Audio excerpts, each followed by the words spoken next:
It is time for another edition of the No Spots Podcast.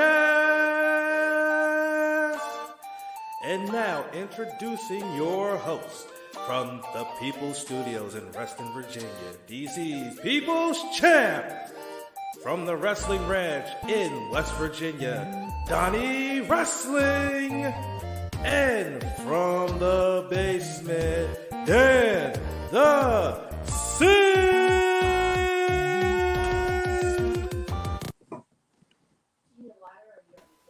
And we're here. What's up, everybody? Welcome. It is episode 106 of the No Spots Podcast right here, not only on Facebook Live, but on YouTube Live, as well as on twitch.tv/True No Spots Podcast. It is DC's People's Champ here with you, coming off the heels of what was a very eventful WrestleMania 37, and we're here to recap it for you here. Before I introduce my tag team partner, I do want to thank everybody over the 2 days where we did the live streams on Twitch that showed up, commented, hung out for the 3+ hours that we did for both streams. We appreciate it so much.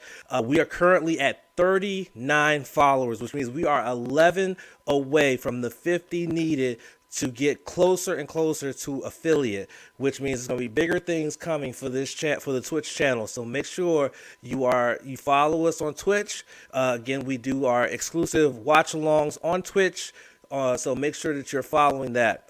But without any further ado, I want to introduce my tag team partner. He's known as the Dark Sith Lord himself. Sith, how you doing, my friend? My brother.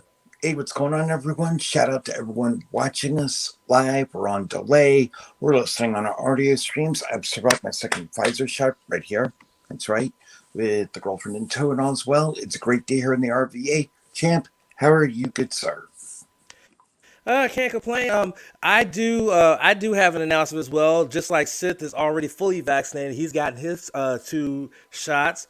I will be getting my first vaccine shot on April the 26th. So I will begin the process. Yes, I will begin the process to get vaccinated. That way I can be a little bit more at ease when it comes to this nastiness, right? So let's, man, we got a lot to talk about here. The viewers are already coming in. Of course, we got our man Hector watching us on the Facebook Live. I'm pretty sure people will start looking at us on Twitch. We encourage people to watch us on Twitch as well, because it helps us with our average viewership. That's another hurdle we would need to get over once we hit the 50 followers, is to average 3 viewers per amount of time streaming in order to be able to reach that affiliate stage and be able to do more for you guys and things of that nature. So, hold on real quick, guys. I gotta turn my light on. There we go. Now you can see me a little bit better. Right, and then now the alert comes through from Twitch about us being live on there. So, let me just pull that up there to make sure we're sounding good and everything like that. Yeah, we sound good. Hector wants to know, Sith, how are you feeling after getting vaccinated? Hector, how's it going, bro? Sore arm for now. From what I've been told after the second shot, the 24 hours afterwards are the worst. So between my family, my girlfriend, who's in tow as we speak, they're all keeping an eye on me, but things ought to be pretty good. And of course, I'll check in with Champ in the morning, and Champ can always tell you, privately how I'm doing as well. But I should be okay. Right.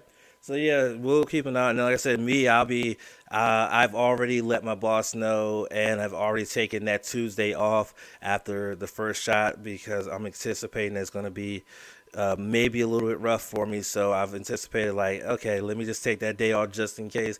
If I wake up and feel fine, it'll be just a free day off. So, but that's not what we're here to talk about. Right. That's not what we're here to talk about. We're here to talk about the wrestling, as Tom Campbell calls it, wrestling.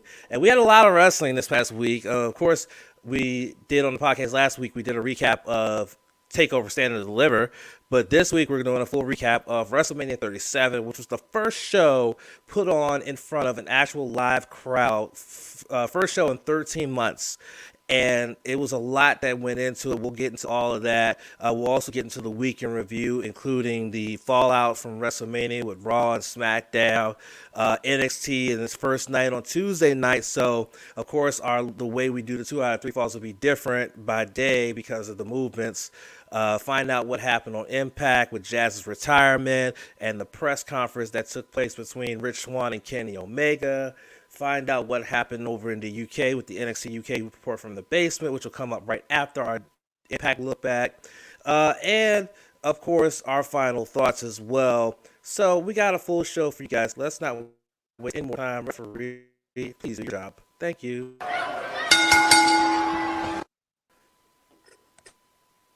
Right. So let's get right into it. Oh shit! Yo, Obs, what's up? What's going on? How you doing? Thank you for joining us here. Just our little old wrestling podcast. That's all, guys. If you're in the Twitch chat, make sure you follow Obs, RSK_Obs. She streams Call of Duty Warzone. She's really cool. She has some really cool sound alerts too. So if you have the bits for it, go in there and just sound off. She's really awesome. She's from the Brit Brat community. She's really cool. So make sure y'all show her some love as well, right? Cool. All right, let's get to the news, shall we? Still gonna lay out for a bit here, and then I'm gonna get into the news. Shall we? Let's go. All right, so first things first, an Impact star has announced that she is no longer with the company. That Impact star just happens to be none other than Nevaeh. Nevaeh announced on social media following her loss to Havoc on this past week's episode of Before the Impact, which is the show they had before Impact on Access TV. They had a bit of a short rivalry after being tag team partners for such a long time. They had a rivalry, and it looks like it's ended with Havoc getting the victory over Nevaeh this past Thursday. Nevaeh did go on social media, and she did say the following. Turns out I was the weakest link. Thank you to Impact Wrestling. This last year was incredible for me. That's what she put out there on social media, on Twitter, as well as on, she also posted on Instagram as well.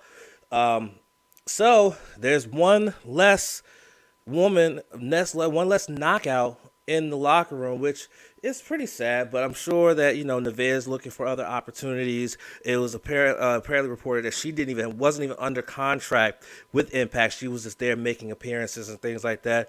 But unfortunately, her time is now up. She will be moving on, and Havoc will remain with Impact moving forward, and we'll see what's next for her after what happened at Before the Impact this past Thursday.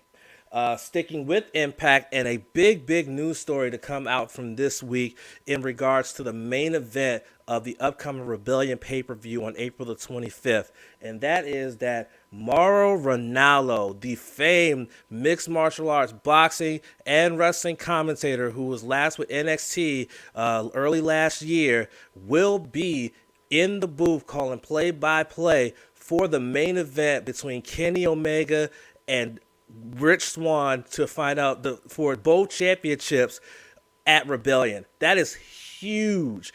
Everybody knows Mauro Ranallo with his exciting and very, very candid commentary style, which bears in contrast to what Stryker presents as play-by-play with D'Lo as the color. But this should be awesome, and I think that is the proper voice to have for such a monumental matchup where you have two promotions, top champions going at it, title for title. This is a monumental match. So why not have someone that can make the moment even more monumental than Mauro Ranallo? I am definitely looking forward to that. We're still deciding if I'm going to live stream that on Twitch and if I'm going to live stream it by myself or with Sith. We're still figuring that out. Once we figure it out, we'll announce it on our Facebook page and let you guys know. But I'm so excited for Mauro Ranallo to be in the booth calling wrestling again. It feels like it's been forever, and it's only been a year, but it still feels like it's been forever. But I can't wait. Let me check some of these here comments. I'm at work, so I can pop in for a sec. We're trying to show some support. Obs, I appreciate you, and I appreciate you, coming in here. Warning guy, I had Ed Buzzer and wasn't expecting that bell that time. Wait a minute, the Twitch stream is like 10 seconds ahead of the FB version. Yeah, that's strange. That's real strange, but it is what it is. I mean, Twitch and Facebook, they're weird. They're very weird. Anyway, let's get back to the news. For those who may not have caught it, Eva Lise is no longer with AEW. It was reported that there was some backstage heat with her, and that's why she had not been on TV for the longest time. Had been seen even on Dark or Dark Elevation, but then she was given her outright release. She took to Twitter and announced that she was gone from AEW, saying, quote, "History repeats itself, unfortunately. I speak up about mistreatment and get let go. That's life." She had been regularly a part of AEW since July 2020, where she was signed to a per-event deal, but not a full-time contract. It is said that she was revealed that she had been mistreated by a coach in the company, and also spoke out against Thunder Rosa, saying that she slandered her name. This is the statement that she said upon her release, quote, "I spoke up about mistreatment from a coach, even to other women too. There were witnesses, and I was the one suspended and left in limbo and just now let go. And nothing has been done at all the entire time about Thunder Rosa slandering my name the entire time in AEW and doing everything to sabotage my position there. I kept quiet. Thunder Rosa also has a history of getting involved with officials in order to get ahead, which there was a lawsuit and everything in Lucha Underground." And she kept going. She kept going about unprofessionalism from her, and it's crazy.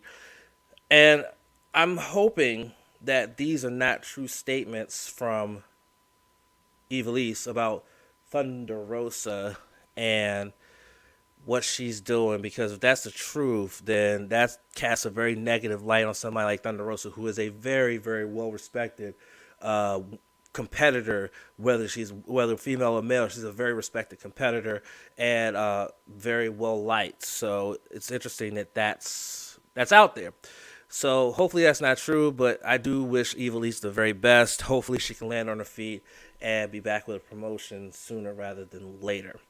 And the final news story, which I will bring Sith back in for this one, is a story that we covered very extensively last year, back during the Blog Talk Radio days. Jesus Christ, it feels like such a long time ago that was. Man.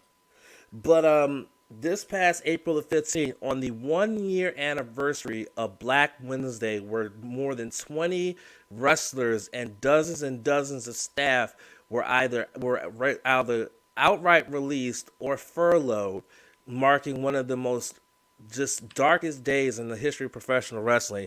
Literally a year to the day, WWE decides, "Oh, you thought that was dark? Here, hold our beer." Now, this year wasn't as dark, but we still saw the releases of 10, that's right, 10 WWE contracted superstars that are now going to be sitting on at home for the next 3 months until they get an opportunity to sign somewhere else.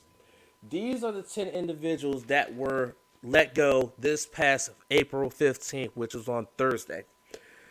Samoa Joe, Chelsea Green, Tucker, Kalisto, Bo Dallas, Wesley Blake, Peyton Royce, Billy Kay, Mickey James, and then Mojo Rawley was the next day, I believe. But yeah, those are the 10, and it's unbelievable that this happened. I mean, I get that this is a business, and you got to make business moves, but I don't know how you can justify some of these.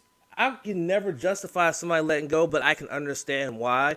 For some of these, I can understand you have nothing for them, and they're just there, and so I get it. I understand. I don't justify any of these 10 being let go, to be honest with you. So Seth, you felt that you needed to address this in a way, so I'm going to open the floor to you to address this. this situation with these 10 now going to be looking for work and won't be eligible to work anywhere until after July the 11th of this year, Yeah, 14th of this year. July the 15th is when they'll be able to sign. Right. But got it. Okay, for those of you folks catching us live, it's about 52 hours since the news dropped that WWE decided to drop the hammer again and do more roster cuts in the midst of the pandemic. Okay, we have a problem here. Never mind the fact that Johnson & Johnson, their vaccine was suspended because a few people got blood clots. We had to do what was called budget cuts. Yeah. Okay. So let me get this straight. We're going to do budget cuts during a pandemic still, where some companies still really aren't opening up yet to bring talent in yet. We're still going to cut people. Now, if you're upset as I am, then you're called a Debbie Downer, AEW Mark, fanboy, etc. And you don't get how look, I get how the business works, you fucking idiots, but I got to pull you aside here. WWE had record profits last year, even during the fucking pandemic. Okay, they just secured a $1 billion deal over 5 years, $200 million per year to get the WWE Network content over to Peacock. You have a new class of recruits in the Performance Center, some that are already in NXT setting up a new standard, which is awesome.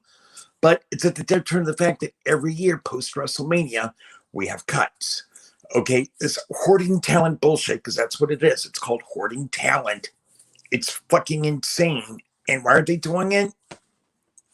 They don't want to tell you this, but AEW, Impact, New Japan, Ring of Honor, and the NWA, they're all competition. So they try to keep talent under 3 to 5 year contracts.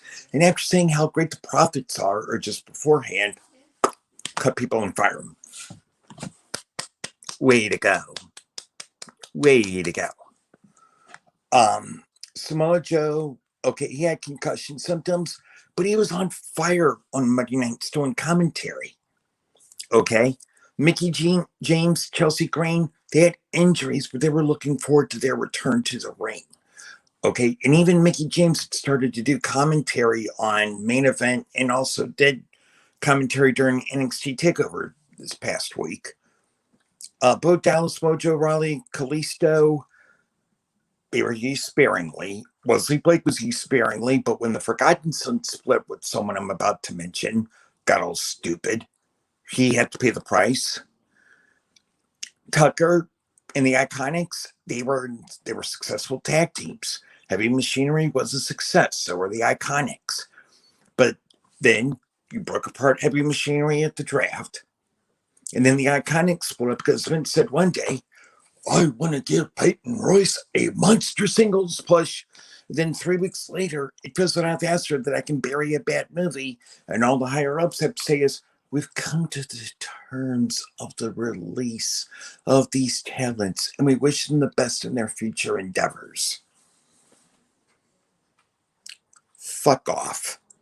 Jackson Riker is still with the goddamn company, and he did something that was racist in wearing blackface.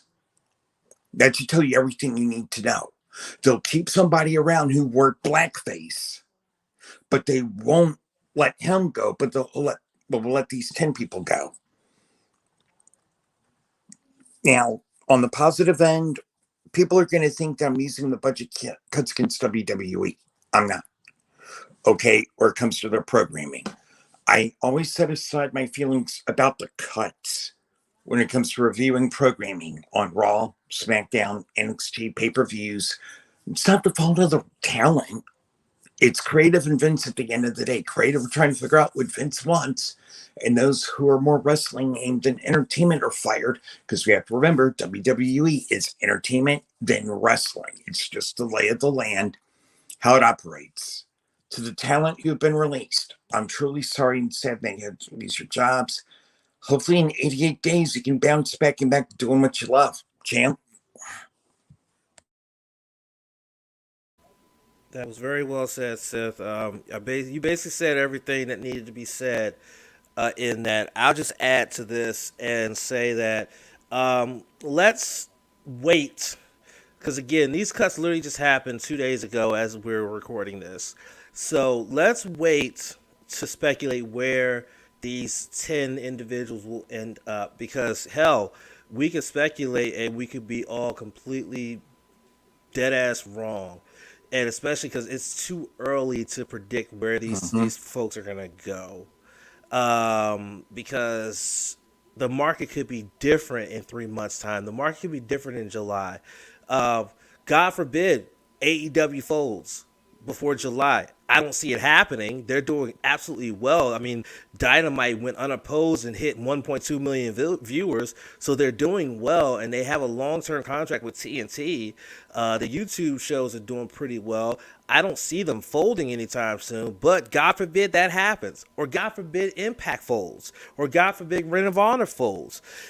God forbid any of that happens, then where are they going to go? So we can't speculate now as to where these folks are going to go, but people are already speculating, and you got to calm that down because it's too early. Like Sid said, there are only 88 days left in their non-competes. Things could change. I mean, hell, they brought back Drake Maverick when he was one of the ones cut last year. They Mm-hmm. brought him back, re-signed him, and he was given a full outright release. So you know, anything can happen, anything can change. Hey, Who champ. knows what's gonna happen? Yes. Hector just said this on Facebook. Shout Go out to ahead. Hector. Thanks for watching, dude. WWE is a lot like a kid who has too many toys to play and would just let go of the ones he doesn't want. That is true. That is very true.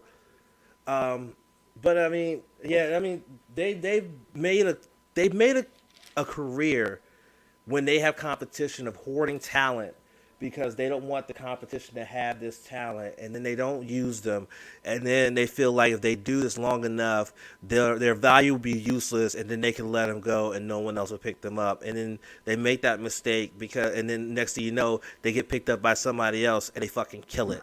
I mean, I've seen a few videos from some of the wrestling content creators on YouTube do countdowns of not only countdowns but like full videos of where the people who were released are now, and they are absolutely fucking killing it. I mean, two examples right off the top of my head are two young ladies, Ty Conti and Deonna Purrazzo. Ty Conti's about to get a AEW Women's World Championship shot this Wednesday. Deonna Purrazzo is a two-time and current Impact Knockouts champion.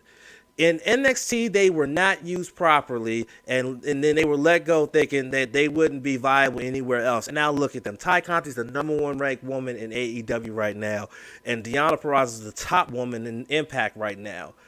So you can't tell me that they're not fucking talented.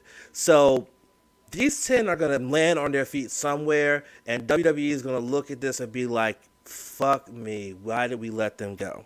Mm-hmm. And They're it's just going to be their fault.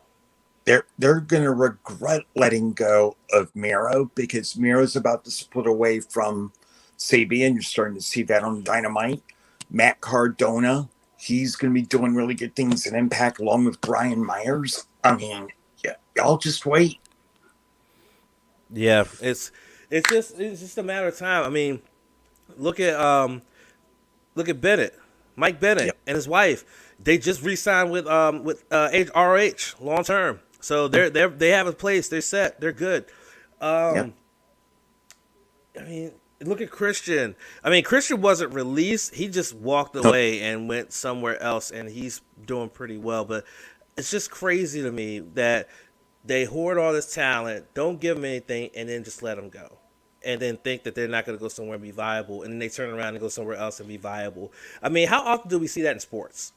Just any sport, not just wrestling, just any sport where a star kind of goes on a decline and the team feels like they're not viable, so they just say, "All right, we gotta let you go." This, that, and the third. They're getting too expensive, so they go somewhere else for less money, and all of a sudden they become absolutely unstoppable. And you see that in all sports, whether it's Mm-hmm. football, baseball, basketball, hockey, any kind of sport.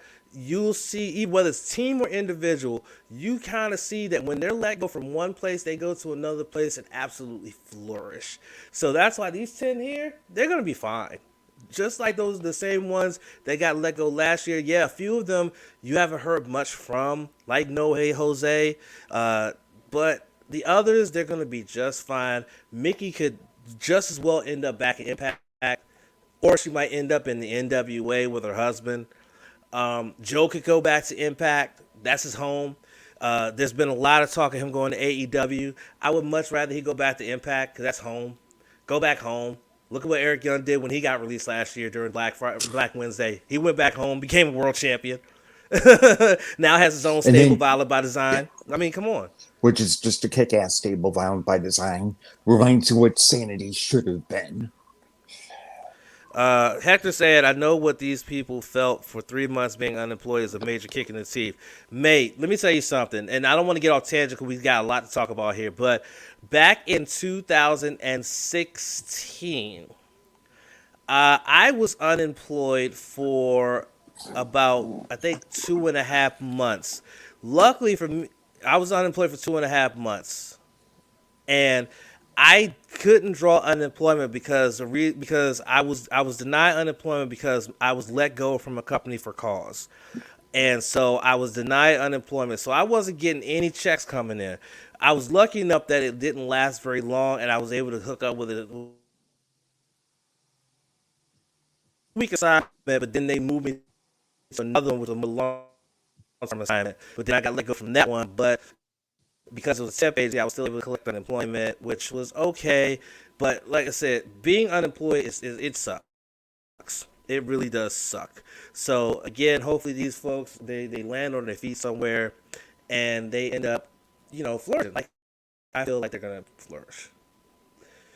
All right, so those are your news and notes for this week. Of course, every week we try to bring you some news and notes from the wrestling world for that week. And that's it for that. So we're going to switch gears here and we're going to talk about New Japan. Um, so, excuse me. So, not much to talk about New Japan. Right now in Japan, they are going through the road to Wrestling Dontaku, which is just a lot of warm-up multi-man matches to set up for a couple bigger shows that are coming up. Like on the road to Wrestling Dontaku, there's going to be 3 straight days next week where they're going to be in the legendary Quarkman Hall for some shows, which is going to culminate with a main event match on the third show, which is going to be for the Never Six-Man Tag Team Championships. The champions, Hiroki Goto, Tomohiro Ishii, and Yoshihashi against the Bullet Club team of Yujiro Takahashi, Taiji Ishimori, and Kenta challenging for the championships. Also, you got Wrestling Dontaku coming up next month. So it's a lot going on. But one thing that has happened that's big time news out of New Japan is we now know who we're going to be fighting next week to determine the first strong openweight champion. And that will be, the matchup will be between Filthy Tom Lawler and Big Bad Brody King. Both those men won their semifinal matches last night. Tom Lawler managed to get an inside cradle roll up on the Big Hikuleo to get the victory over him, while Gonzo Bomb by Brody King dropped Leo Rush. So those two will go at it next week for the New Japan Cup USA trophy and to become the first strong openweight champion. Also on the show last night, an 8-man tag that saw Carl Fredericks lead LA Dojo recruits, the DKC, Kevin Knight, and Alex Coughlin against Jordan Clearwater, Adrian Quest, Barrett Brown, and Mysterioso. Mysterioso was able to get the victory, but there was some dissension between the teammates. So got to keep an eye on that right there. So, but that's basically it for New Japan this week. Again, a lot of these shows that are on the road to Wrestling Dontaku are a lot of multi-man match warm-ups for upcoming bigger matches that are coming up. But the New Japan Cup USA is going to wrap up next week with Filthy Tom Lawler and Brody King absolutely beating the crap out of each other in order to find out who will be the first New Japan Strong Openweight champion. Oh, I can't wait for that. Boy, that's going to be a hard-hitting affair, boy, let me tell you. So that's basically all we have for New Japan. So we're going to put Seth back in here. Let's go, Seth. And it's time to start talking about the Royal Rumble, not the Royal Rumble, WrestleMania. What the hell am I thinking about? Royal Dude, we Rumble. did that Jesus like Christ. a few months ago. Yeah, I know, right? But WrestleMania 37, which took place Yep. at Raymond James Stadium. It was the first show that took place in front of a live audience in 13 months. The attendance, what was reported, the attendance both nights was at 25,675 for a combined total of 51,350 people saw WrestleMania live in person over the two nights, and what they saw was a really good event. Really good event. So let's talk about. We're gonna go night by night, match by match, let you know how things go. First off, let's talk about night one and the excitement and the energy that was in night one. And I think that first and foremost, shout out to my guy Brian Brennan. I was a guest on his podcast upon further review with Brian Brennan. You have to say the whole thing like that. It's like a Tribe Called Quest or a Pimp Named Slickback. You have to say the whole podcast name. Upon further review with Brian Brennan, and we talked about WrestleMania. And one of the questions that he asked me, and I'm gonna ask you the same question, Sith. Hmm. Did the rain delay hurt the momentum of the show? No. I thought There's a so. reason why I say that. Go for it. Okay.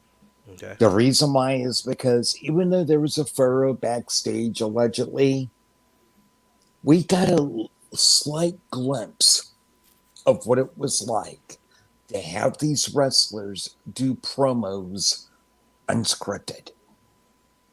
And Champ knows I prefer promos that are either partially unscripted or unscripted totally. So you got to see some real passion, some real talk out of these guys and not stuff out of a goddamn script. So I liked it. So in my view, it didn't kill the momentum. It's just that WWE didn't have the foresight to look at the weather report the day before and say, ooh, chance of storms. We might want to plan things around a little bit. But hey, it worked though. And the funny thing is that that's pretty much exactly the same answer that I gave Brian. Is that I felt like the momentum wasn't killed for it because of the fact of, we finally got to see the wrestlers actually ad lib. And Hector just said it best in the Facebook comments. The rain delay just made the wait definitely worth it. Which exactly is another thing. You've been having shows in front of either no fans or virtual fans for 13 months. You finally got 25,000 plus in an arena. What was another 30 to 40-minute wait after a 13-month wait? That's exactly what I said on the show, on the podcast, is that 13 months waiting for this moment. What's another 30 to 40 minutes? And Mm-hmm. they eventually got things underway with the opening match, which was Drew McIntyre versus Bobby Lashley for the WWE Championship. This match went on for 18 minutes and 20 seconds. It was basically like a big man, hard-hitting affair, which you would expect from these two. I want to go and try to find their match, because I'm pretty sure they got matches against each other in Impact, because they were in Impact around the same time. So I'm pretty sure they faced each other before. So this ain't nothing new for these two.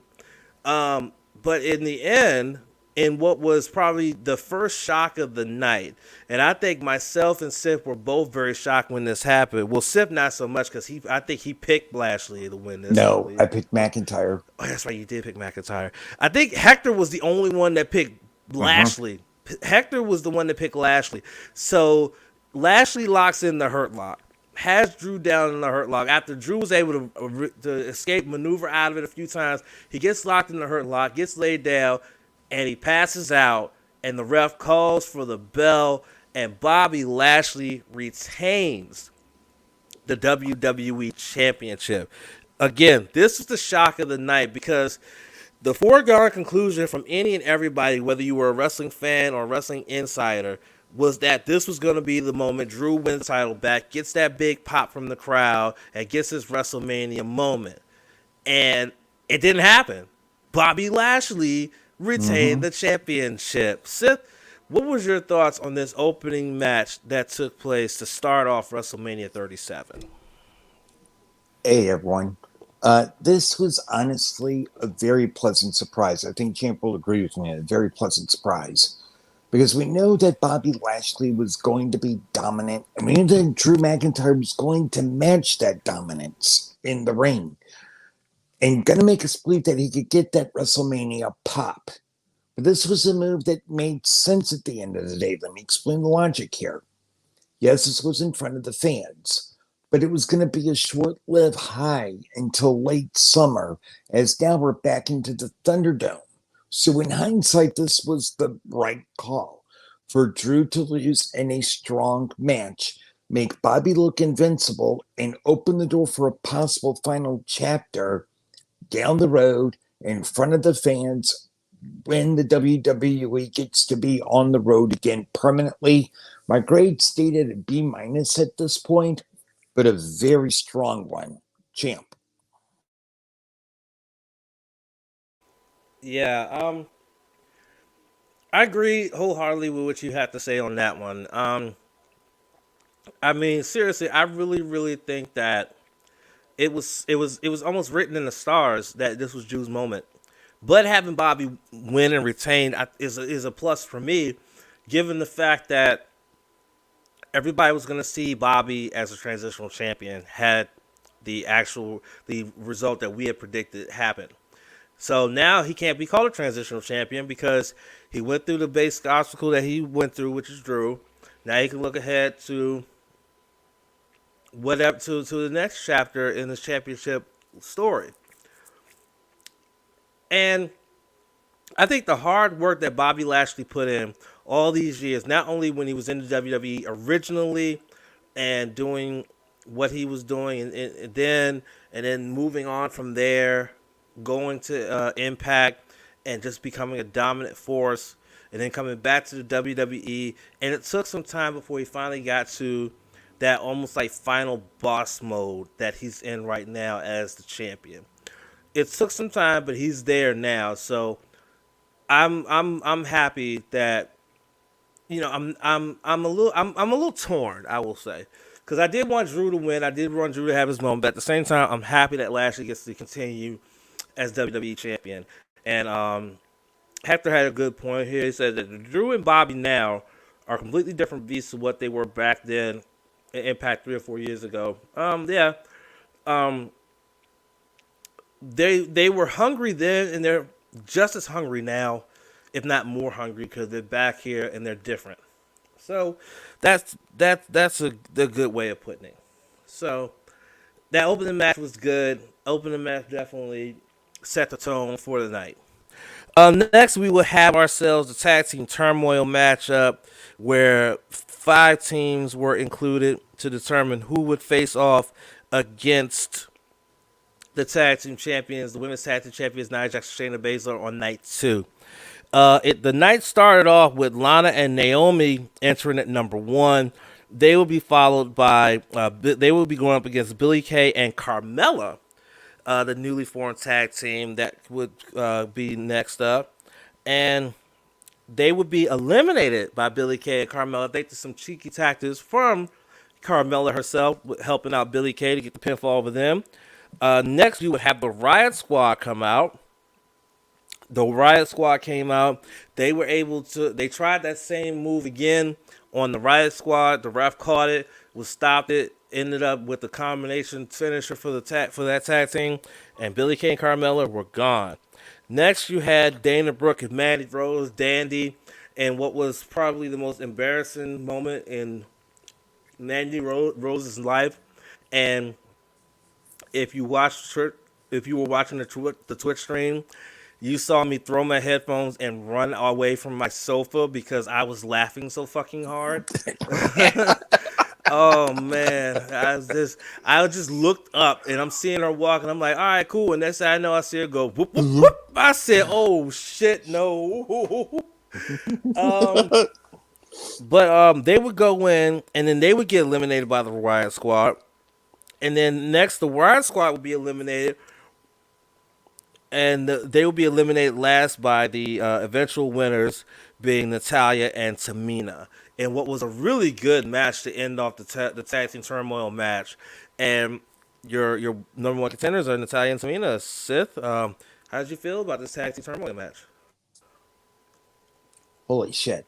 Right call here, as it would have set things up for the strongest opponent to go up against Jackson Baszler the next night. No offense meant to the Riot Squad. No offense meant to Mandy Rose and Dana Brooke, Lane, Lana, and Naomi, or even Carmella and Billie Kay, but this was done with every intention to have them win, to have the strongest possible Sunday night match. It was a decent match. It didn't affect my grade any. It didn't move. Um, Mandy slipping, that's the only problem I have is Mandy slipping.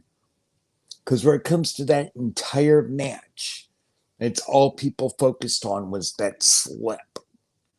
And it really, and Champ told me this in the chat on the live stream, and I thought about it really hard. This hurt her mentally for a bit because you're having that grand entrance, first one in front of fans in 13 months, if not longer, depending when the last time Andy wrote, if she was at EC. I can't remember if she was in EC last year. Slipping on the ramp. That had to take the piss out of her, sadly. But it didn't affect my grade. It was a decent match. But I still think WWE tag team division, where it comes to women, take notes from NXT and definitely take notes from Impact because they're doing it a lot better. Champ? I think the key takeaway from this match for me was the fact that Tamina, all of these years being with the WWE, through all the injuries and just no direction, no plans, no nothing, was able to get that defining WrestleMania moment. Natty had Ruby Riott dead to rights, could have put on the sharpshooter, but instead brought her closer to the corner, tagged in Tamina for Tamina to do the Superfly Splash to get the 1, 2, 3 and to claim the victory on night one. I mean, that's one of the most rewarding moments of this WrestleMania so far was the fact that Tamina, after all these years, was able to get that WrestleMania moment and get the victory, get a big victory at the big stage on the big stage. So that was the one takeaway for me. I will reiterate, yes, I think when Mandy slipped and fell because the rampway was wet from the rain and everything like that, it took her out of the match mentally. It took her out the match mentally. It just seemed like she just wasn't herself. Her movements wasn't fluid. It just seemed like she was very hesitant because of the fact that she felt so embarrassed from slipping in front of 25,000 plus people, plus millions watching on Peacock and the WWE Network overseas and stuff like that. So I'm pretty sure that really hurt her performance because she was mentally not there. Having said that, this was an acceptable tag team turmoil match because of the fact that it went almost 15 minutes. Everybody got in and did what they had to do. And as Sis said, the right team won. I mean, when you think about what happened the next night, the right team won. Because I don't think you get a quality women's tag team title match from anybody else but Tamina and Natalia. No disrespect to the other tag teams that were in it, but I think you don't get a better one without these two women that win this tag team tournament match. So that would lead us to what many have considered the match of the night for night one, and that was Cesaro and Seth Rollins. And what was a fun match, and what everybody, which the announcers kept saying, oh, this is Cesaro's first singles match in a WrestleMania. They should have been clear and said WrestleMania main card because people tend to forget he was on the pre-show for last year's WrestleMania in the Empty Performance Center in a victory over Drew Gulak. So Drew Gulak, I should say. Gulak. I was watching Kip's stream before I started this, so my bad. And he's playing Call of Duty Warzone, so Gulak just was there. But he had a singles match last year against Drew Gulak, in the pre-show of WrestleMania on night 2, I believe it was. And Yeah. so no, it was night 1. It was night 1. Night one. Because Night night one, I 2 was a think. women's match. Right. Night 2 was a women's match in the opener. Right. Okay. So he had that, and that's when he broke out the UFO then, but we didn't know it as a UFO until he used it on Seth Rollins and absolutely just battered him to get the victory. After he hit the UFO, he was able to hit the Gotch neutralizer to pin Rollins to get a huge victory and a huge pop over from the crowd with that victory. I mean, everything about this match was awesome, especially the fact that it was 11 minutes and 35 seconds, but it just didn't feel that short because of how good it was going. So, Seth, what did you think about Seth Rollins versus Cesaro and Cesaro's victory? Okay, stopgap here. Pull over the pod for a minute. Seth freaking Rollins did not need to have a WrestleMania victory here at all. This loss does not make him weak. If anything, it shows that even though he's in his peak career-wise, he's starting to hit that pinnacle. He's willing to put over anyone as he understands how to do business. Because 6 years ago, he was the heel face of the company. He was the one being put over by Triple H and other people. Excellent match. It was a show of strength for night 1. Raised my grade up to a B at this point because it was a solid story. And yes, it's the outcome we needed. Champ. Short and to the point. There we go. I think I said everything I needed to say. I mean, this was an absolutely fantastic contest between these two. You expected this one to be one of those matches that it was going to be like an absolute banger, and it was. And just like Seth said, this one also did raise my grade to a B. I really felt that this is where I think night 1 took a turn for the better in terms of match quality and enjoyment. In all honesty, I think this is where it took the turn. Match number 3 is where it turned in the right direction for this show. And that takes us to the Raw Tag Team Championship match, which was next. AJ Styles and Almost challenging the New Day for the championships, the 11-time Tag Team Champions. And I think that the story being told in this match was great. You had the New Day. You had AJ start. AJ was taking the brunt of the punishment. He was carrying the load. They kept teasing the hot tag. Wasn't happening, which was great because once the hot tag happened and Almost got his big ass in there, the whole mood and the whole match took a turn and everything changed and Almost just absolutely destroyed. I mean, destroyed 2 grown-ass men, one of them being a former WWE by God champion, destroyed them, right? Got the victory, and we have new Raw Tag Team Champions in AJ Styles and Almost, which now makes AJ Styles. And you know what? Hold on, because this deserves this, because this is your stat of the day. Start of the day! Start of the day! Start of the day! Start of the day! Here comes the start of the day!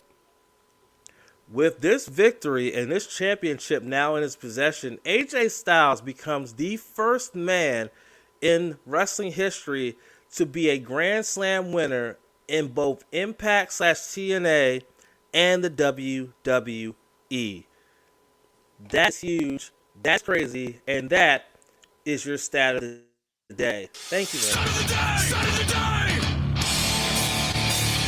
Start of the day! Start of the day! Here comes the start of the day! Sith, I open the floor to you. How did you like this tag match? Man, Sith loves that note, that little Megadeth feel for stat of the day. Anyway, I know people are complaining that the New Day lost, but this was about making Almost look dominant at the end of the day. Matter of fact, I said in my prediction, it'd make no sense for Almost to lose his first match in WWE proper. Therefore, I had AJ and Almost winning. Okay? And when he finally came in after AJ was picked apart, and rightfully so by the New Day, you had to write the story correctly. Have AJ get picked apart by both members of the New Day, and they are awesome wrestlers, by the way. That way, when that hot tag comes in and almost comes in, it's the unstoppable force and the unmovable object all in one package. This could be an unstoppable tag team for a solid run, and then you can get a tag team face-wise in front of the fans late summer or fall to dethrone them. Strong to be at the end of this match, teetering at a B plus at this point in time, even on the rewatch. That's basically the same I felt for it. Is that this match definitely did bring was starting to bring the Gray slowly up into a new territory. Uh, I mean, Sith said everything that needed to be said. It was definitely the story you wanted to see of almost being the difference maker in the match and the difference maker in the tag team championships being changing hands. So hopefully, almost is still continuing his training and gets better and better. But at the same time, as part of this tag team, I like this dynamic. AJ does all the the heavy lifting and the work, and then almost comes in and does the light work and the cleanup work. I think it works for them. I just hope they don't do it too much. Just just enough that it doesn't get stale. Because if you do it too much, it gets stale, and people are like, well, when is almost gonna actually get in there and fucking wrestle? Is he not ready? Is it not going to happen? What's happening here? So gotta be careful with that. Gotta be careful. Next, a matchup which I said it on the pod. I said it on the Twitch stream. This is the I don't give a shit match, which is why I make the I don't give a shit pick of Shane McMahon. And they both went out there and made me look like a complete dumbass because that match was a lot better than I expected. Braun Strowman versus Shane McMahon in a cage match. That match was a lot better than I expected. Yeah, it started off with some shenanigans. Elias and Jackson Riker jumps Braun from behind, giving Shane McMahon the advantage. But it was the typical of like Braun being Braun, the power, the strength to be able to do what he has to do. The big spot where Shane, instead of climbing down to the floor and ending the match sign, he's going to wave and taunt Braun. Braun grabs him by the hand, rips off part of the cage, brings Shane back in. But then there's a big spot where they were on top of the cage, and he throws Shane. He just yeets Shane right off the fucking top of the cage, just yeets him. Then he gets him up and then just straight drops him with the power slam. It's the victory, 1-2-3. 11 minutes and 25 seconds. Braun Strowman, your winner. Sith, how did you feel about this cage match? Oh, God. This is the match that even on the rewatch, as Champ will tell you, I rewatch every single pay-per-view. Absolutely, positively, nobody fucking wanted besides Shane O'Mac and maybe Vince Elias and Jackson Riker. However, it finished up the story in the right way. And it wasn't as bad as I thought it was going to be. I thought this was going to be one where I take Ginger out, come back, match is over, nothing to write home about. Okay. It was a decent match. Didn't affect my grade at all. It's still at a very, very high B plus right now. And that spot Shane took live, it looked scary as hell to be thrown off the top of the cage down to the canvas. And even on the rewatch, I'm like, oh, these kids aren't watching this in the front row. Because I remember clearly, I think it was a WrestleMania or Hell in a Cell, one of those pay-per-views, his kids were in the front row. And Randy had to come out and console them and say, your dad took a really nasty bump, but he's fine. So there you go. Yeah, and Hector makes a good point again on the Facebook comments. Shane being tossed from the top of the cage made me wince because if Shane had rotated right, he could have really gotten hurt. That is absolutely correct because that was about a good 20-foot drop, and Shane's in his 50s, I believe. So that would not have been good had he not landed the way that he did, flat back pretty much. So, but the fact that he took that just shows you how crazy Shane McMahon is when it comes to this kind of thing. But, that's always been the knock on Shane is that he can take those, he can do those wild, crazy bumps and spots like that because he only wrestles once or twice a year. So he can take a bump like that or do a spot like that, and then take some time to heal up, train up, and then come back and do another crazy spot like that again. Unlike a lot of the regular wrestlers who, even before COVID, when they were out on the road days out at a time at live events, house shows, and stuff like that, they couldn't pull out those kind of moves like that.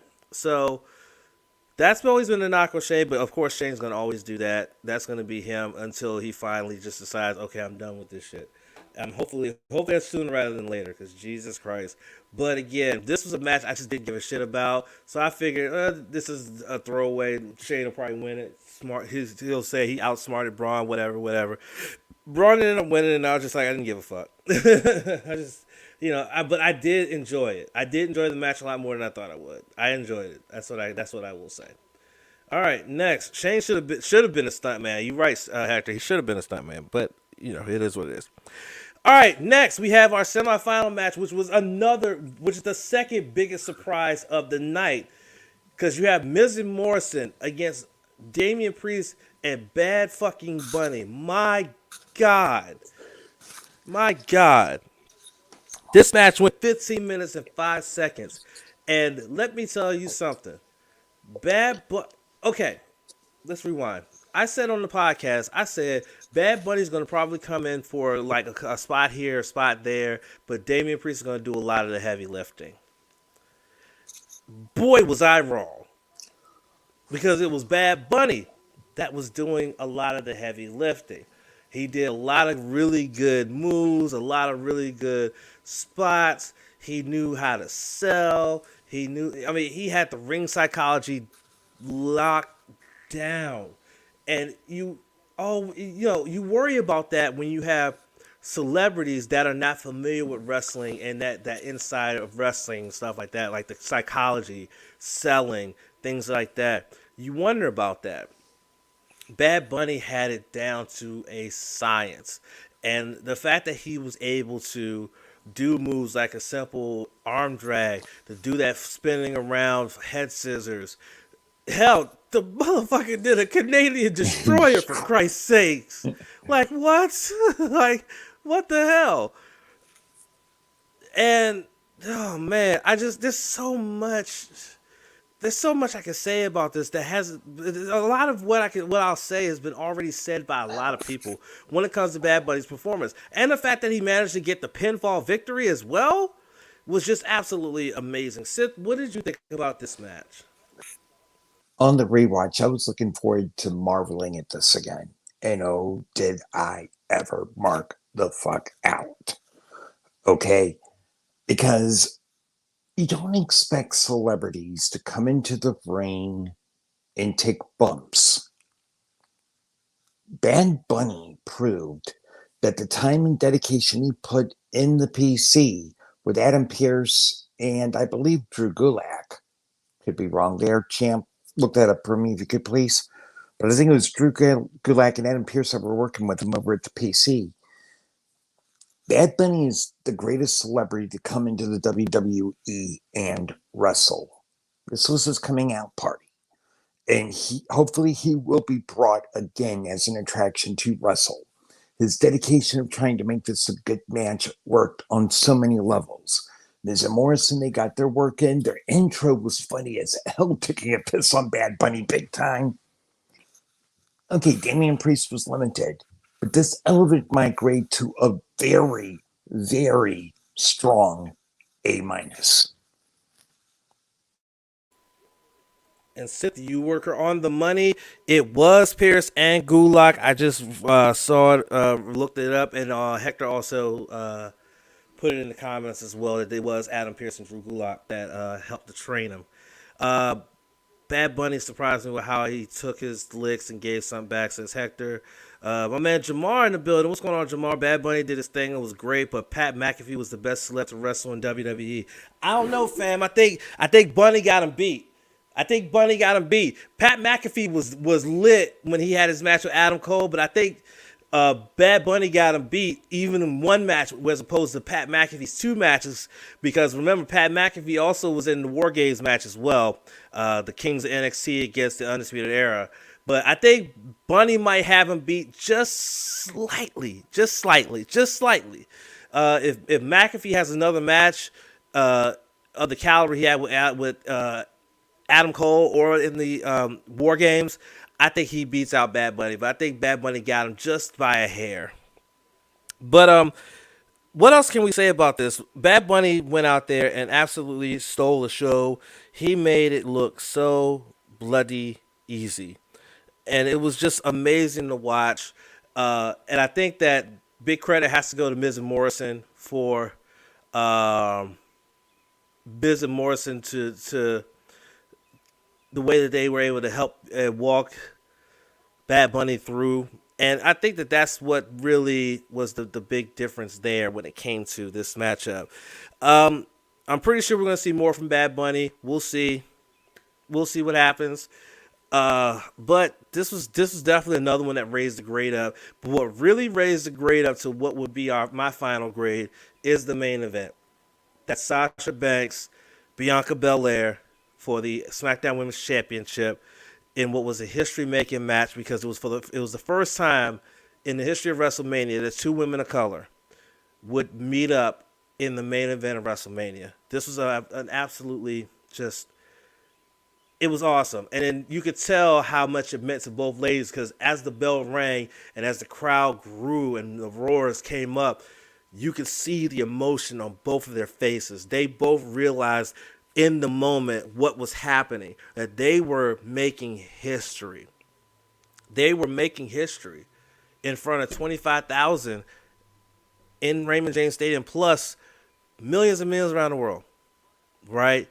And then they went out there and absolutely killed it for 17 plus minutes. They absolutely killed it. I mean, what else can you say about the work that these two young ladies put in what was an amazing main event that went 17 minutes and 15 seconds? It ended where finally we haven't seen this move pulled out by Bianca in so long. She pulled out the hair whip, and she left a hell of a mark on Sasha's ribcage. Woo! Hit her with that. She managed to nail the KOD.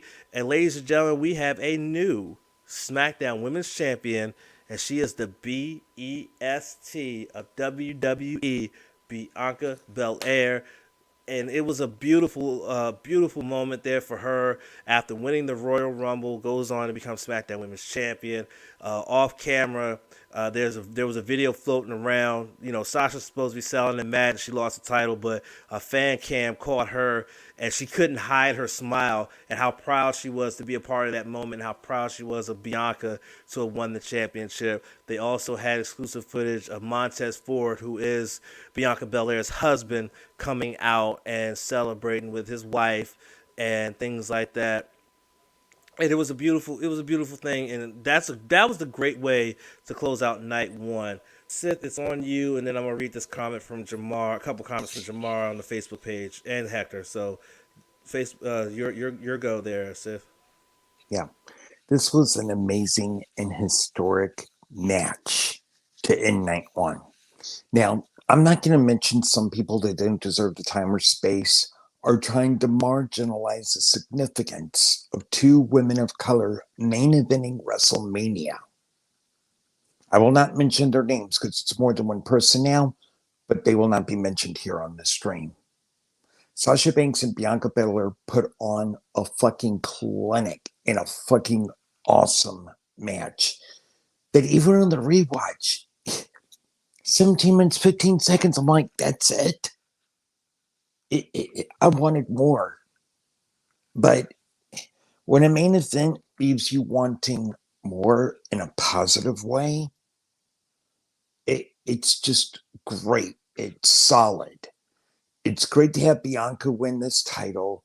And it's great to see creative think outside the box, because for the last several years, it's been, for the most part, on the women's roster, the four horsewomen. Well, this is thinking outside the box, saying, okay, maybe we need to get this person elevated, see what they can do. and see if they can carry SmackDown's women's division, so on and so forth. And for the fans who are upset over Sasha caught smiling after the match, it was a fucking historic night. Do you want her to be angry after making history? Fuck off. All right, so a couple comments here in the Facebook feed. Again, we appreciate everybody watching on Facebook. We would love for people to also watch us on Twitch. Again, we're trying to raise up our average viewers on Twitch so that when we hit 50 follows, we can become affiliate and start providing more content for you on that very channel as well. Jamar said about Adam Cole, he said he could make a broomstick look good. Back to our comment about him against McAfee.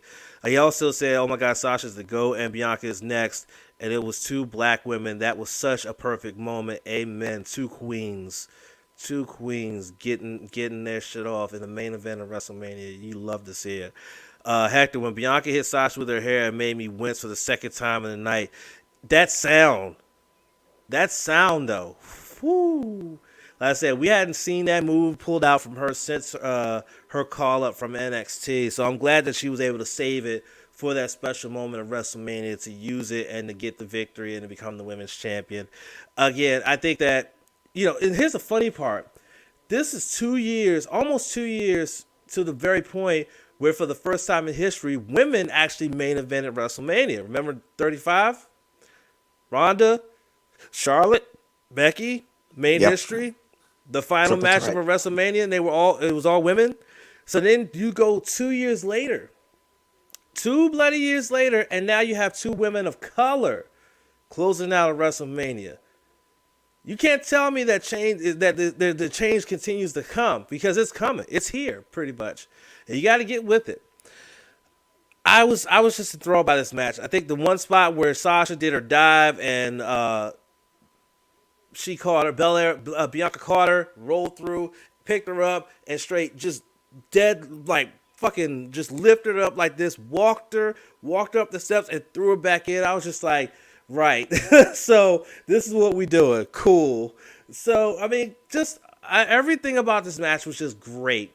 But I think the one thing that's going to resonate with me, not just the result, was just the beginning and the emotions that you could see coming out of both women. Sasha was able to kind of keep them in check enough because she's been here before, whereas, Bianca, it's a big stage. She's never been here before. So you could tell her emotions were starting to really get to her. But she was able to keep them in check as well and get herself focused back on the task and handle, okay, we got to get this. This is time. Let's go. Let's get it.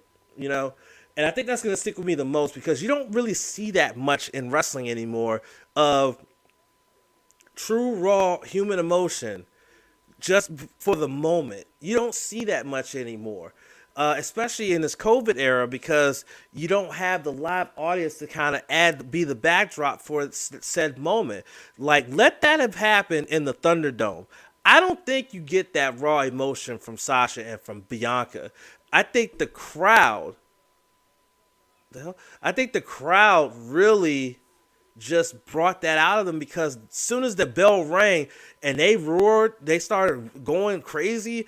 That's what got them. And it's giving me goosebumps right now just thinking about it. Just holy shit. But this was just a great way to close out night one. And this brought my grade up to an A-. This brought my grade up to an A- because it was just it was perfect. It was a perfect way to end it. It was an amazing night one. Weather delay be damned. And that's a great way to start our WrestleMania. Seth, what do you think? Here's what I'm going to throw you a curve, big homie. On the live stream, I was at a solid A-. But even if the adrenaline died off, and I did the rewatch Monday, my grade actually went up to a solid A. Okay. Fair enough. Here's the reason why. The matches that I thought would be bad, even on the rewatch, I'm like, I'm going to dread watching these 2 matches. Turned out to be good matches. Okay, they weren't stellar matches, but they didn't affect the grade any.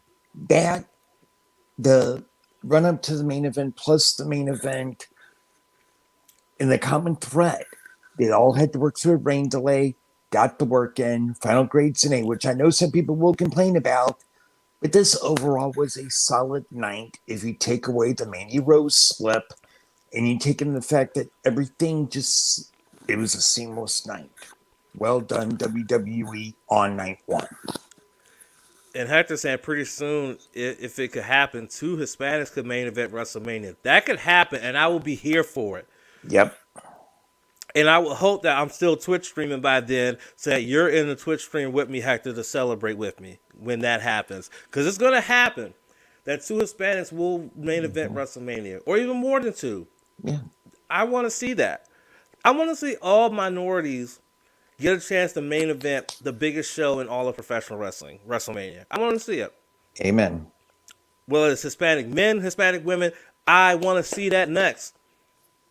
Then I want to see my Asian folks do that as well. Mm-hmm. Just saying. All right, so that's night 1 of WrestleMania, which was awesome. Night 2 didn't have the same weather delays that night 1 had, so they were able to start on time with night 1. But it started a little bit. You had Randy Orton versus The Fiend. Fiend had a very unique entrance where he went from crispy Fiend back to regular Fiend. Alexa Bliss came out after Randy Orton. Randy Orton made an entrance and said to everybody, "I missed you, motherfuckers." That's some pure Randy Orton shit right there, folks. He said, "I missed you, motherfuckers," and he loved seeing the fans.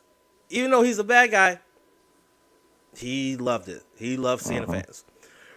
And he wore white, which shocked the fuck out of me because I don't ever remember Randy Orton wearing white. So that shocked me. But that's where all the somewhat good things about this match stopped. Because then Alexa came out. There's a Jack in the Box right there. She winds the Jack in the Box. There's a Fiend comes slowly ascending from a Jack in the Box. Everybody goes nuts for the Fiend. Then he does a flying clothesline. And then basically it was just a match of Orton using offense and Fiend no-selling it. Then the end comes where the Fiend is ready to hit Sister Abigail, and suddenly Bliss is on top of the Jack in the Box. She's in different attire, and she's got black shit just covering her face and falling on her face. And the Fiend suddenly is distracted by this. It's like, huh, what? Turns around, eats an RKO. He pinned him. I'm thinking, oh, he hits RKO. He's going to pin him. He's going to kick out at like 1. He's going to go ape shit. He's going to hit him with the mandible claw, and then Sister Abigail is over. Hit him with the RKO. 1, 2, 3. What? Yeah. He hit with 1 RKO and pinned him.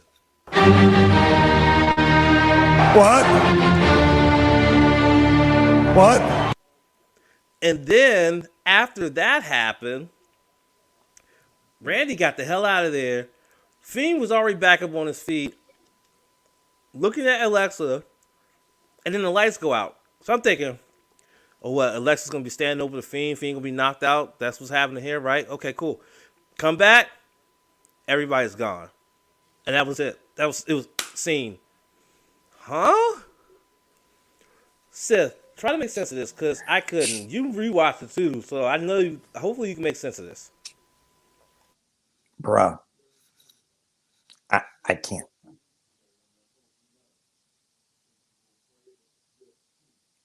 I can't. Okay. This rivalry got even more stranger and more bizarre. The Fiend coming in looking like he was healed. If you look close enough, Alexa sitting on top of the Jack in a Box, and the black liquid effect came down on her. Randy getting a clean pin with 1 RKO. 1, 2, 3.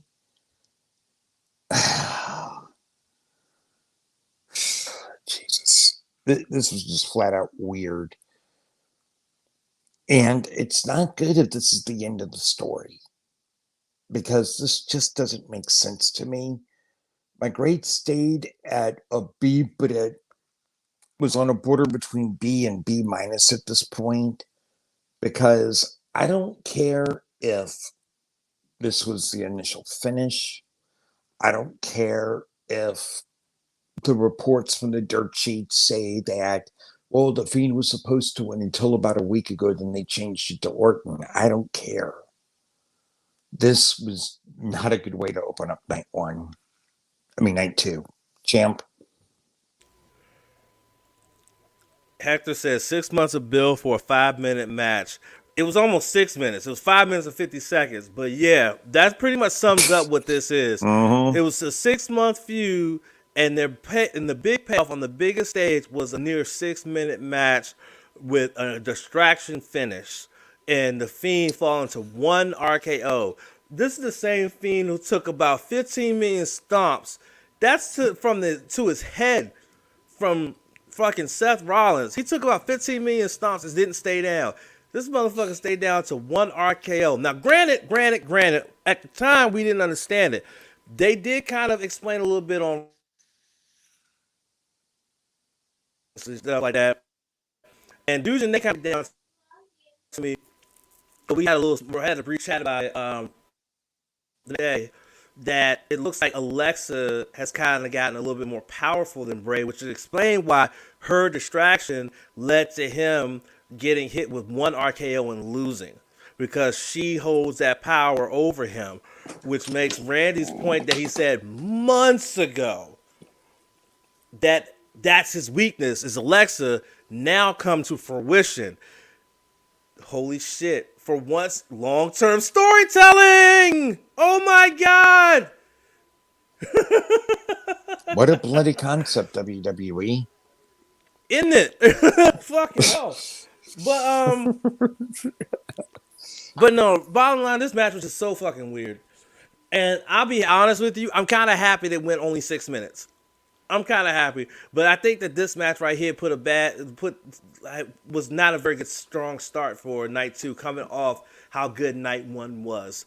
I think this was not the best way to come about, starting off night 2 was this way.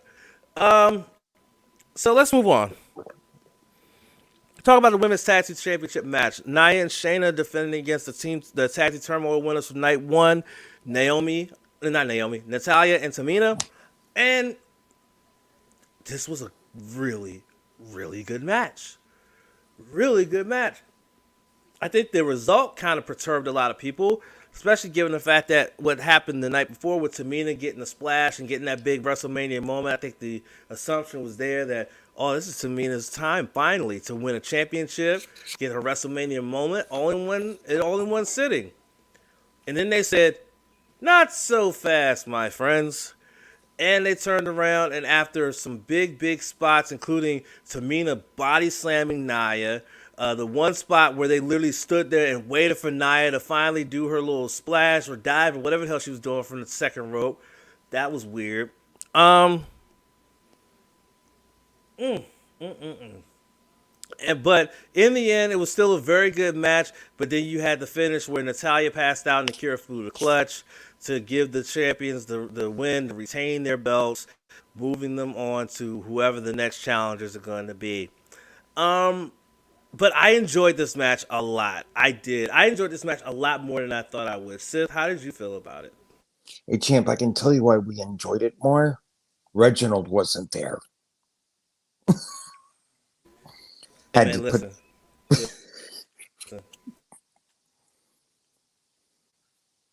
Go ahead. Go ahead. Yeah. Okay. Anyway, let me stop fucking around here. This is a match that I wasn't at first. I'm like, okay, I predicted this was going to happen type deal. Let's see what happens. This was a better than expected solid match here. I had a question for creative here. You put your best foot forward in this match, and it was a very good foot here to step forward.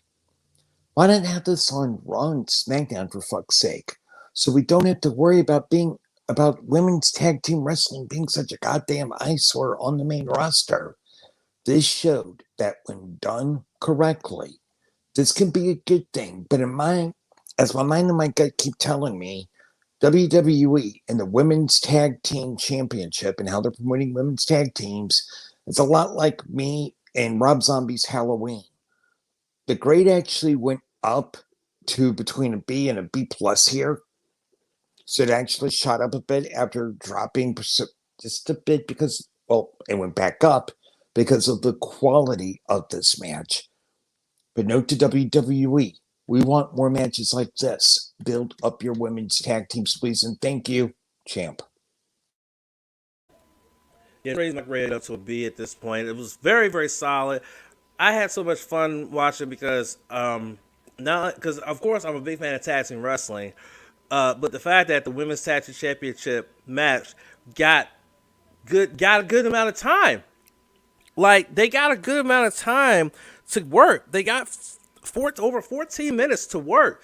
You would think that a women's match don't get that much time, but they got almost 15 minutes to work for the championship, which is awesome. And they were able to get a lot of stuff in and really just really bring up the quality after what was a weird way to open the show. I think this kind of brought people back when it came to night two. This kind of brought people back. But then we would move on to what I think was one of the two matches that was a turning point for this night. Kevin Owens and Sami Zayn going at it. You have Logan Paul at ringside. This match only went 9 minutes and 20 seconds. So we're seeing a lot of short matches when it comes to these singles matches. But it was enjoyable. Another one is enjoyable, but that's what you expect from KO and Sammy. They've been fighting each other and teaming with each other for decades. So you expect nothing less from these two. I think the nice touch, though, was at the end when Logan Paul just, he had already been tired of Sammy shit. Now he's showing him he's tired of Sammy shit. He goes to try to show respect to KO. Sammy doesn't like it. He gets pushed down. He goes away. Logan's trying to kiss up to KO, and KO stuns him. And you knew it was coming, but we still wanted it. And he stuns him. And we're like, excellent. And credit to Logan Paul. And I said this on upon further review with Brian Brennan that I got to give Logan Paul credit for selling that very well. Because again, when it comes to wrestling psychology and selling and celebrities, you got to have that worry there because sometimes they may not know that and may forget that. But Logan Paul knew, and he was selling very well. I loved it. Awesome stuff. The tag team match was okay up until the Nia Jax corner BS because it was a slog to get through from there. Yeah, like a lot of people, a lot of people wasn't a big fan of the women's tag title match. I was, again. I thought it was really solid. I thought it was really enjoyable. I just did, the result may not have been the one I wanted, but it is what it is. But back to this match here with Sammy and KO and all the aftermath shenanigans. How do you feel about it? Man, business picks up here, okay? We're at the point of the card where business starts to pick up in a very good way. First two matches were okay, but now things start rolling up from here, basically. These two guys are dynamic and fun together, and you get what you need. Great storytelling, great chemistry, and just a lot of fun between these two longtime best friends outside of the ring. This is why they finally got their WrestleMania moment together, because they made it fucking electric together. And honestly, people, you can be mad for Logan Paul eating a stunner, but he sold it. I'm happy with that. My grade shot up to a B plus, bordering on an A minus at this point. Yeah, I mean, there's not much you can say. Again, these two guys, just whenever they're in the ring together and they work, it's just always something to watch, it's something you're gonna enjoy.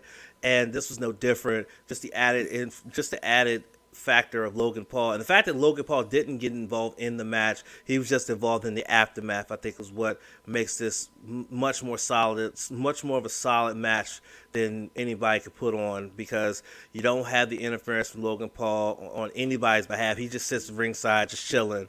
But then he does eat the stunner towards the end, which was awesome. But again, you can't ask for nothing. You can't ask for anything better than that, in my opinion. And Hector says Kevin Owens needs to bring in El Generico to get the old Sammy back by reminding him where he comes from. Personally, that's a good shout. But personally, I like this character of Sammy. This conspiracy theorist Sammy. I like this one.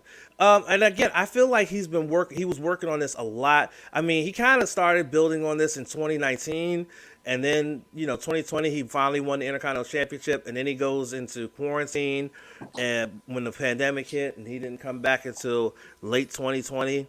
But I feel like this has been in the works for a while, and it's being executed so well. I kind of like it. I do kind of like it. I can't even front. I like it a lot. Right. Um. So that leads us to our next matchup, which would be for the United States Championship, Sheamus and Riddle, and another big surprise out of this year's WrestleMania, with Sheamus getting the victory. This was once again another matchup that really turned the tide of night two. Again, we started off very weird. Then we would get a solid tag team match in the second match. But then we would get back to back really, really solid, fun singles matches, including one for a championship here, in which the finish saw Riddle try to go for like some kind of sense like springboard type of maneuver, and as he flipped over, all he saw was Sheamus' big boot coming right at his jawline and just hit him right in the mouth with a bro kick to score the 1-2-3, and we have a new United States champion in Sheamus. My goodness, Seth, how did you like this match, dude? You see this right here, folks? Business picked up again here. This match was better than I expected. I remember telling Champ and all of you, Yes! I'm not Yes! looking forward to this match. Yes! I liked this match a lot more than I thought I would. Yes! Okay, so yeah, Daniel Bryan's definitely approving, and so is Champ, I believe. It didn't drop or raise the grade, but deep down, my only issue, and it's something that I've said here on the pod, and I will stand by this. This is another case of Vince wanting to drop people quick who are either from NXT recently and just going by his old school standby vets. Now, I love Sheamus, and that's right, I said it. Vince relies heavily too much on the seasoned tenured vets and hates developing new talent from NXT 7 times out of 10. Here's your proof. I know that people think that dirt sheets are right and they allegedly put themselves in create a hole, but fuck me, dude. Sheamus didn't need this. You could have put the belt on Mustafa Ali, but I forgot. Ali isn't marketable. Fuck me. Yeah. Um. Listen, it is what it is when it comes to this. I just enjoyed the matchup because they put on the match itself wasn't as good as their TV matchup that set up this match, but it was still very very solid. And we got a new champion, like an unexpected title change is always something that's going to always stick in your mind, because I think a lot of us were pretty convinced that Riddle was going to at least get by this challenger and possibly lose his next, but I don't think anybody had it that he was going to lose here to Sheamus.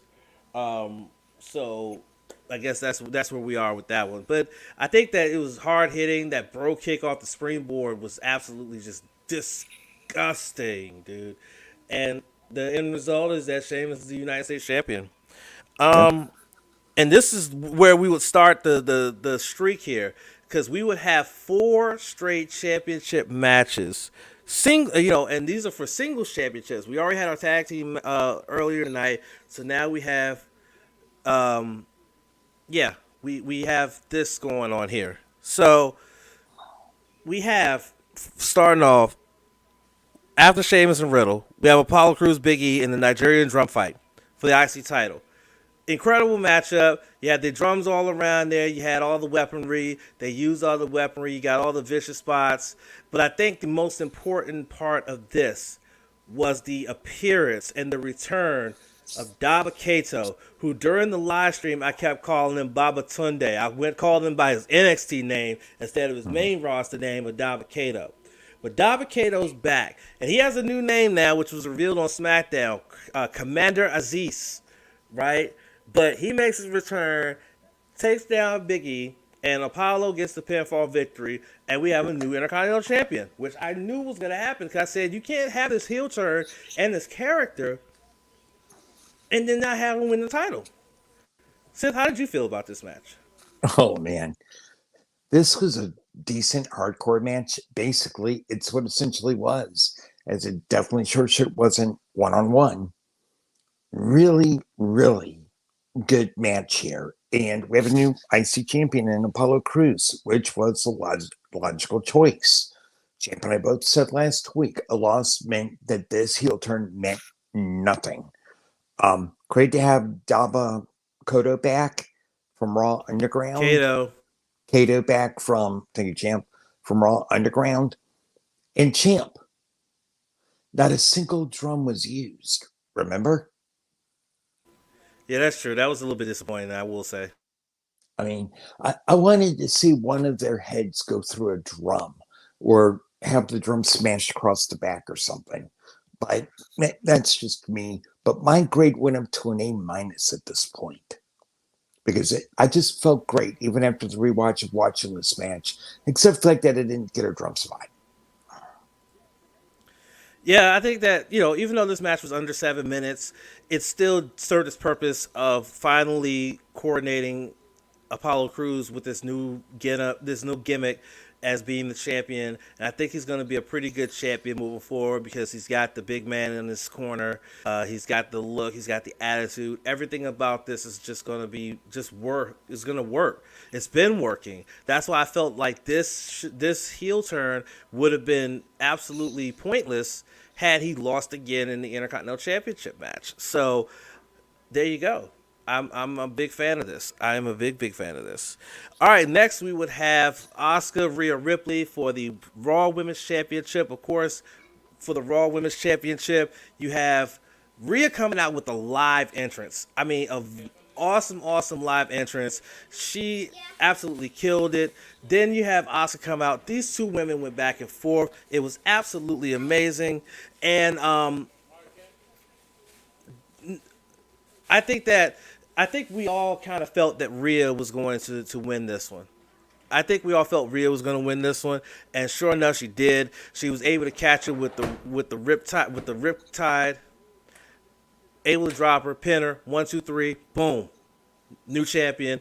And what was a big moment for her, I mean, given the fact that when she made her WrestleMania debut last year, she was the NXT champion. She ended up losing to Charlotte freaking Flair, but now she wins a championship over one of the great champions, such as Asuka. As you can see, my son in the background. But over one of the great champions in Asuka on the big stage with a crowd in front of her, and that's it. I mean, great stuff. Sith, what did you think about this match? Again, as Champ said, really solid match. Fucking wild. And it was the perfect lead into the main event. Okay, this was your perfect lead into the main event. Now, I don't get why people didn't like this match. Maybe it's because the four horsewomen weren't involved and they weren't getting involved, and they were probably too busy relying on the dirt sheet saying that Becky Lynch is coming back. She didn't. And it's a good thing she didn't, because these two ladies deserved this match without the outside interactions of the four horsewomen. So not only was it solid in match quality, but it was solid because two women could be the runner-up to the main event, presumptive main event, excuse me. And my grade went up to a very solid A- teetering on an A for the night as we go into the main event. Yeah, this brought my grade up to a B plus. Just solid. Hector had a couple comments. When Dabba-Kato showed up, I was so confused. Luckily, they cleared it up on SmackDown. And number two, when Rhea pulled the riptide out of nowhere, I popped heavily because I'd never seen that before. Yeah, I think that kind of move right there, you can only say for like WrestleMania in a moment like that. You can't just do that any old time, because then it's like, okay, really? But sorry, I'm a little bit out of breath. I'm helping son get situated. Just came back from a play date. I think that again, this is like another one of those matches. Again, it was close to the main event. It got a nice little spot in on the show. It got 13 minutes, 13 and a half minutes, which is awesome, and you got to enjoy to see the coronation of a new star on the main roster in Rhea Ripley, and I'm here for it. I was the one that picked Rhea to win this match, and I'm glad that I stuck with that because it happened, and now we get to see the Nightmare. Hopefully, she doesn't. She's not a transitional champion and that ends up going back to Charlotte because I'm like, fuck that. Um, but we'll see what happens. But I enjoyed this match. This raised my grade to a B plus. But boy, did the final match of the night and the final match of WrestleMania escalate quickly because it's a triple threat match for the Universal Championship. Roman Reigns, Edge, Daniel Bryan.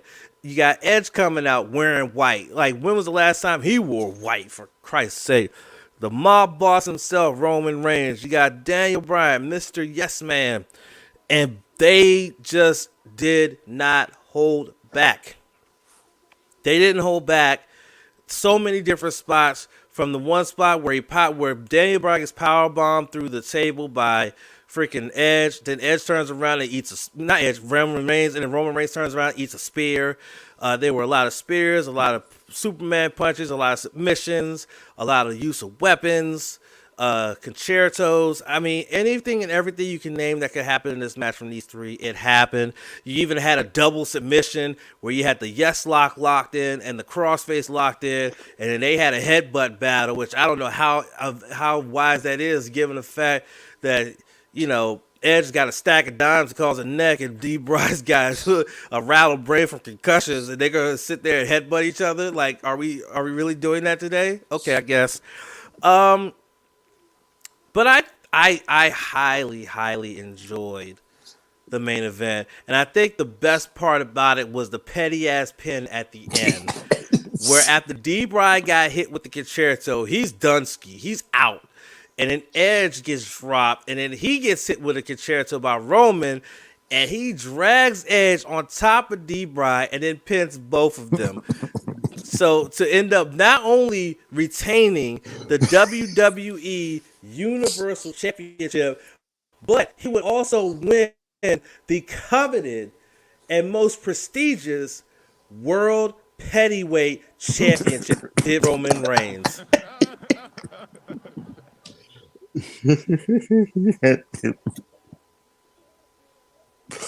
Listen, I'm saying, he became the world heavyweight champion, boy, and he retained the Universal Championship, boy. Let's see. Hector said Becky kept trolling us on Instagram with the subtle message that spelled out night 1 and night 2. Becky will be back probably by SummerSlam, I bet. Yeah. Did anyone notice that Edge and Orton coordinated colors by using red and white? Ray RKO return confirmed. I don't know. All right, champ. I think I've Roman got my was a freak here. Good, because I'm gonna finish this comment, and then it's your turn to talk about this match. Roman was a freaking asshole with that pin. I'll tell you, fuck. All right, Seth, you got your composure now. What did you think about this main event? You know, this is one of the things I love about live streaming with Champ is that Champ's got one of the sharpest fucking wits, and when he just comes out with something like pettiness, it just makes you crack up. Anyway, for those bitching about the main event, what the fuck is your issue? Edge didn't get the belt because he only works a limited matches a year. Okay. Daniel Bryan is slowly trying to work his way to part-time and then eventually retirement. So they're both in an area where they knew they had to put Roman over. What better way to do it? So the same people that are complaining about the ending are the who want Brock Lesnar to hold the belt and not show up for months on end. You know, the match was great, told a great story. And guess what, geniuses? Daniel Bryan's back was on the canvas. Edge's body, his back was on Daniel Bryan. Therefore, it's a legit pin. So stop your conspiracy theories. My grade's coming up, but this was just a fun main event. On the rewatch, I had a blast with this match. Hector just made a good point. Didn't Roman say he was going to stack both of them during a promo a few weeks back? Absolutely, and he Yep. brought that back up on SmackDown this past Friday. He said Yep. he was gonna drop them, stack them, and pin them 1, 2, 3. And sure enough, he dropped them, he stacked them on top of each other, and pinned them both 1, 2, 3. That's why he's my boss, Roman. You can always believe his word. Just saying. Again, this was just one of those matches that you sit back and just watch it. Don't look for anything. Don't look for any Easter eggs. Don't look for any little nuances. Just sit back and fucking watch it and just enjoy three men. One of them who, the day that this match took place, it was 10 years to the day that he was told he had to retire from the ring because of a neck injury. And 10 years later, he's in the main event of WrestleMania fighting an amazing match after being off for 9 years when he finally returned last year. When he returned last year in the Royal Rumble, he finally had his first couple proper matches. Then injured his pec during his second match back, his second proper match back. Then he comes back. He's in the Royal Rumble. Boom. Then he finally has a proper match on SmackDown. So he's had 3 proper matches and 2 Royal Rumbles in 1 year. And then he turns it around and goes into the main event of WrestleMania and just absolutely fucking kills it. I mean, fucking killed it. What else can you say except he fucking killed it? But this is what brought my grade up to an A-. It could have been a lot higher, in my opinion, but I just think the weirdness of the first match just brought it down enough that it just couldn't get any higher than an A-. You take away that weirdness of the first match, I think this is an A night. It certainly wasn't better than night 1 by any stretch, but it still was solid on its own merits. But I just think that night 1 was just so much more special, not only because of the fact you're in the moment of we finally have fans. We finally have fans back, and then you had, the great win in the main event, which was beautiful. And you have it's just everything about it was so special. So to wrap this up, my final grade for WrestleMania was an A-. Very strong. You did have a couple did have a couple matches in there that were kind of questionable. Like I said, Orton and Fiend were just. It was just too weird to be honest. But everything else was very solid. You had some surprise on night 1 with Bad Bunny going out there and performing like he did. You had the Steel Cage match, which was better than I expected. The Tag Team Turmoil match, which got a pretty good chunk of time and went well. And then, of course, again, you had the bookends of a great WWE Championship match, which saw Lashley retain, and then Bianca Belair being basically coronated as the next in line, and the next one to be at the top of the heap. And I love it. I love it. I love it. I love it. What did you say? What you got to say, Seth, before we move on to the week? Night 2 is like night 1. Starts off average, but gradually it grabs you for fun and excitement at the end of the day. The slow burns at the beginning help build things up for the cards going forward, and I can't argue with that. Night 2 is a solid A- teetering on an A. And it's that same grade, A- overall teetering on an A. As Champ said, Orton versus The Fiend was just too weird. And even on the rewatch, I was like, I could have given us an Orton win with a better outcome than this. It wasn't just so strange and bizarre after an on and off 6 months build. But other than that, it's just a lot of fun to watch. Yeah. No, I enjoyed WrestleMania. I did indeed. Like I said, last year's WrestleMania was weird, but that's because it was the first big event that was happening, and there was no one there. Like, you can hear pins drop between the bumps and the hits and everything like that. You can hear pins fucking drop.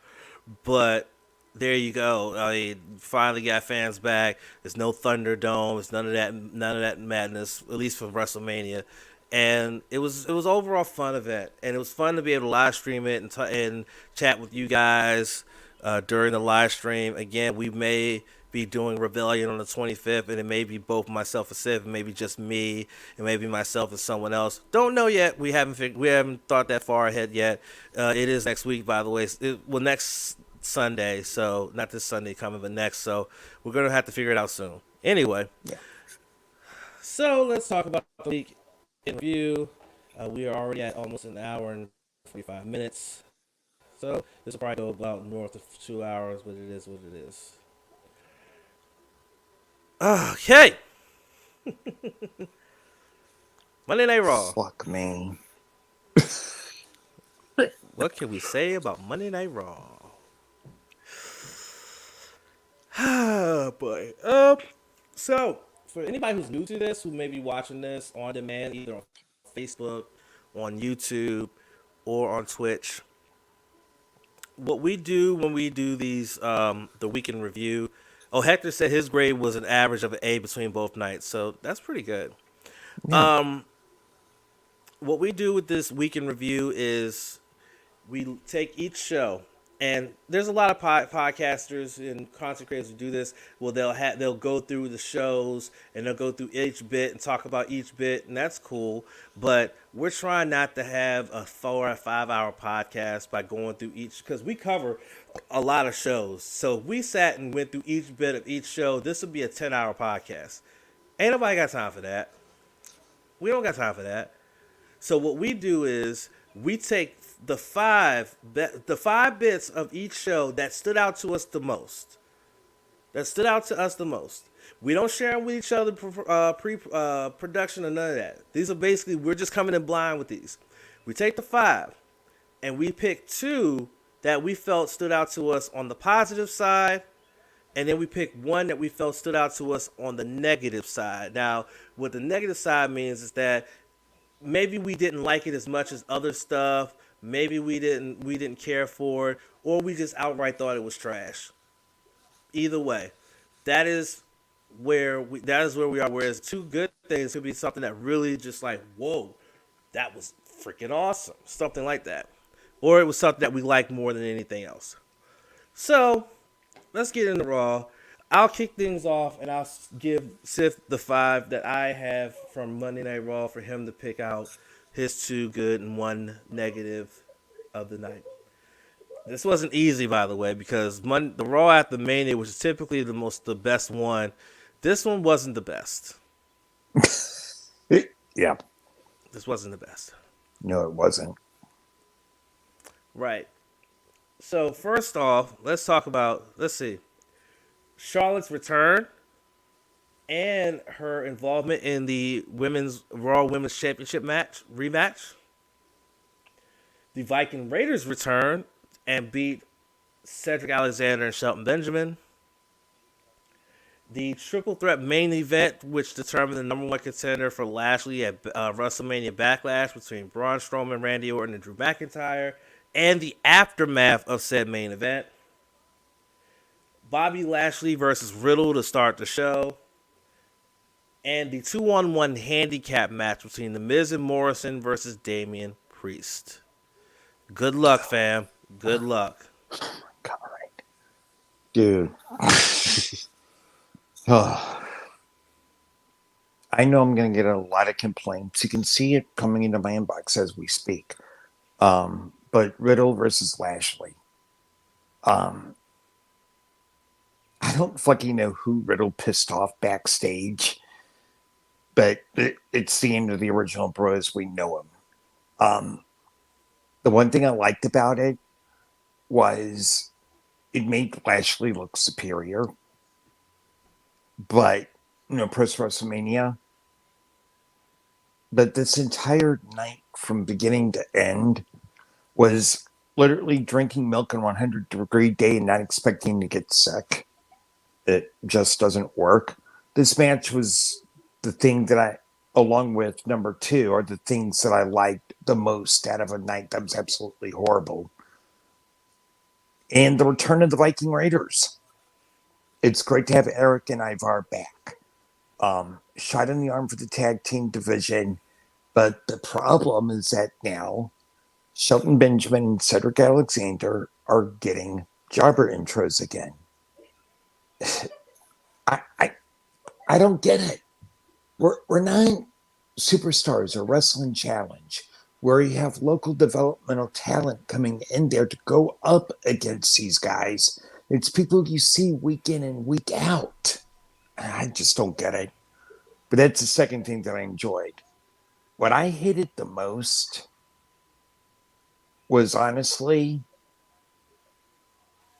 that triple threat match. You have got to be kidding me. You're joking, right? This was bad. I mean, the ending protects Damien Priest, but this was just trash.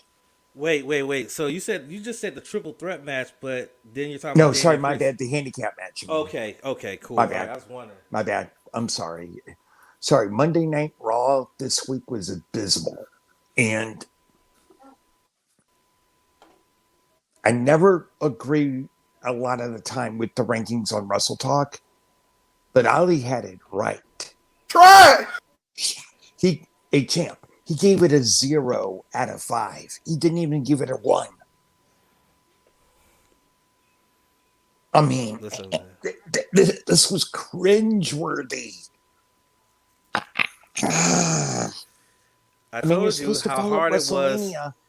I told you how hard it was to find. I told you how hard it was to find 5 things that stood out, with 2 of them being good and stuff like that. I could easily find bad bits out of the shit that I just put down. Thank you, sir. Yeah, I'm going to try my best to give you some good stuff, okay? I'm going to try. MVP's promo. Okay. Explaining to people, hey, it wasn't supposed to be like this. We really wanted the champ to celebrate. The whole 9 yards. Right.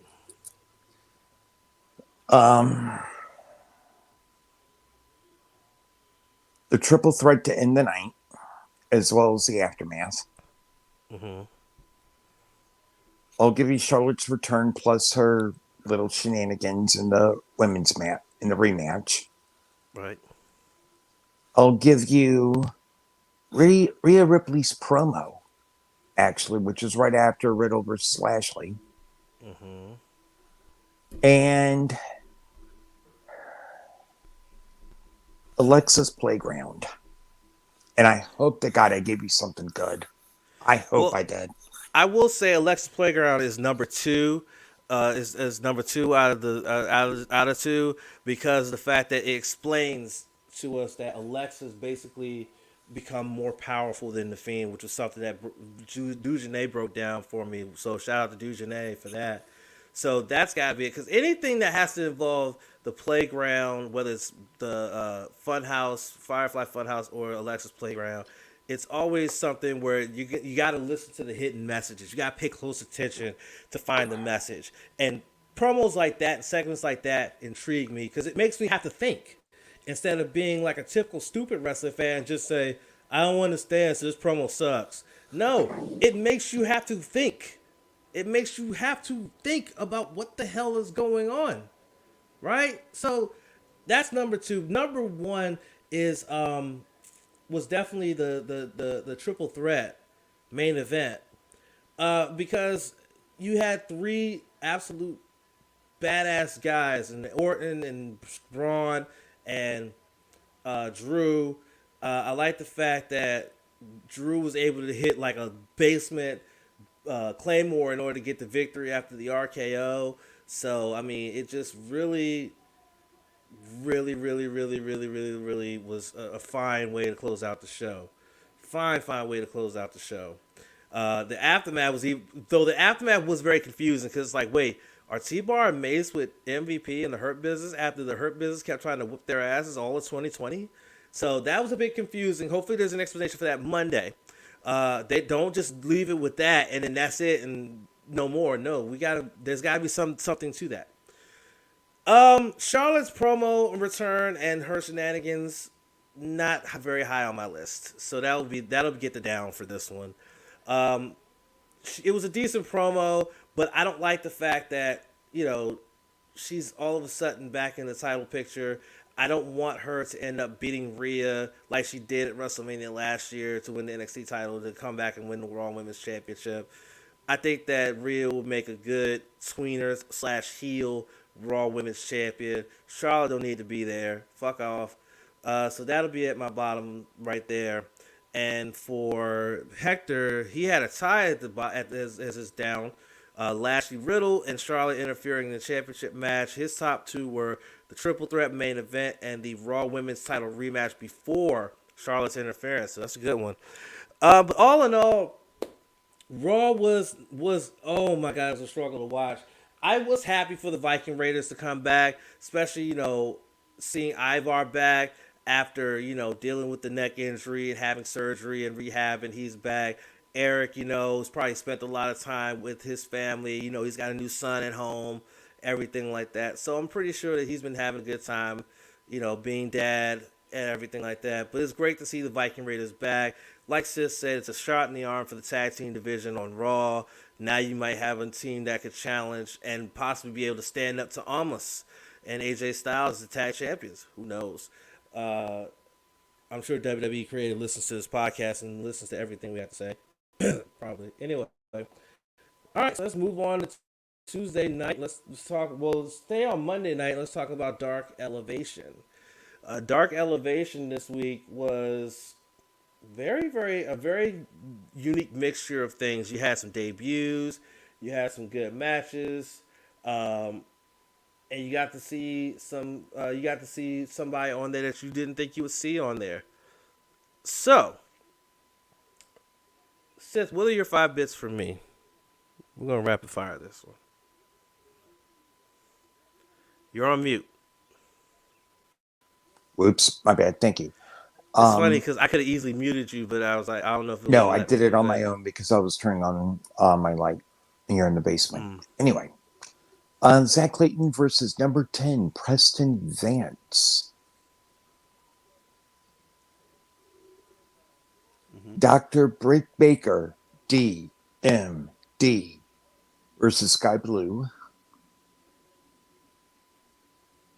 The Best Friends versus Cesar Bononi and Ryan Nemeth. Ethan Page and Scorpio Sky versus Sonny Kiss and Joey Janela. And Diamante versus Thunder Rosa. I kind of wish you'd have combined those 3 into one because that would have been a lot easier because they were 3 great main events.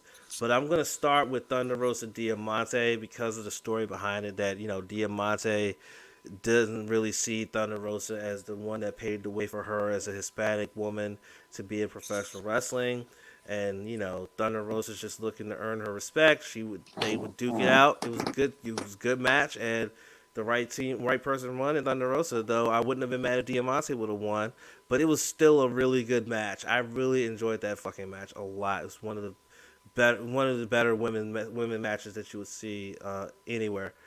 Even if it wasn't a lengthy one, it was still very, very good. The second one would definitely be the Best Friends, because it was great to see the Best Friends back together after Trent was out with the injury. He's back. The Best Friends are the top, one of the top tag teams in all of AEW, and they showed it here against a team like Bononi and Nemeth, who are still gaining their chemistry. This was just a great showcase to show how good Best Friends are. So, good shout with that one. I like that one. My down.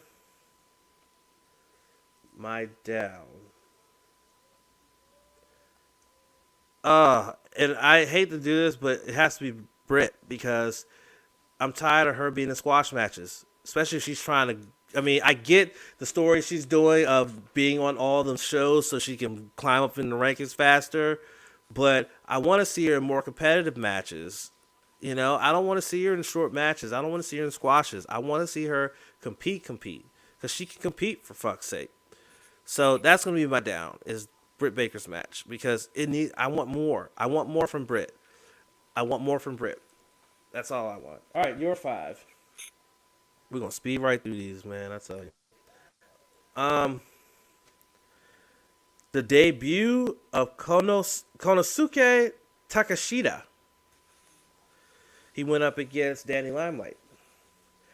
All 3 of the women's matches, Brits match, Layla Hurst versus Shana, as well as Thunder Rosa versus Diamante. The 2 main event tag team matches, which was Joey Janela and Sunny Kiss against Ethan Page and Scorpio Sky, as well as Benoni and Nemeth against the Best Friends. Another victory for the Dark Order as 10 was victorious. And finally, the squash that Miro had on the young man who is a distant relative to Hall of Famer Bob Backlund. I know what you're thinking, champ, when I do this, but no, he's not going there. Number 1 is the 2 tag team matches that were in the main event. Paige Sky versus Kiss Janela, and then Best Friends versus Cesar Bononi and Ryan Nemeth. Both were solid tag team matches. That's my number 1. I love tag team wrestling, and all 4 teams just brought it. They brought the intensity. They brought everything. It's what you want to see. Real quick, hold on. Colin, what's going on, my man? Welcome to the stream. We just chatting it up on wrestling. We talking about the weekend review of wrestling shows this week. We're currently talking about AEW Dark Elevation, which took place on Monday, and then we'll be talking about AEW Dark Proper next, which took place on Tuesday. So if you're into wrestling, you want to chime in on some wrestling talk, feel free, man. We here. Appreciate you stopping in. Go ahead, Seth. Yeah. My bad. I didn't mean to interrupt. Shout out to that guy. Welcome aboard. Hope you're having a good day, man. Okay, moving on. Number 2 is very easy. Kunisaki. All right, Takeshita versus Danny Limelight. This was an excellent match. Definitely a high point for the night. Just an exciting back and forth. It really was. The downfall, and I hate to say this, is I'm going to expand upon what Champ said. The women's matches. Only 1 match from the women was competitive this week on Dark Elevation. 1. Diamante Thunder Rosa. Layla Hirsch Shana, wish you could have seen a little bit more out of that one. Britt Baker, Sky Blue. How the hell are you going to develop this talent in squash matches? The problem I had with this night was you had 18 matches, 4 main events. The running time was nearly 2.5 hours. AEW has got to stop focusing on quantity on Dark and Dark Elevation. Focus on quality. Because you can extend the timeout of Miro in the women's division, cut back on a couple of other matches, and have a really solid night. Yeah.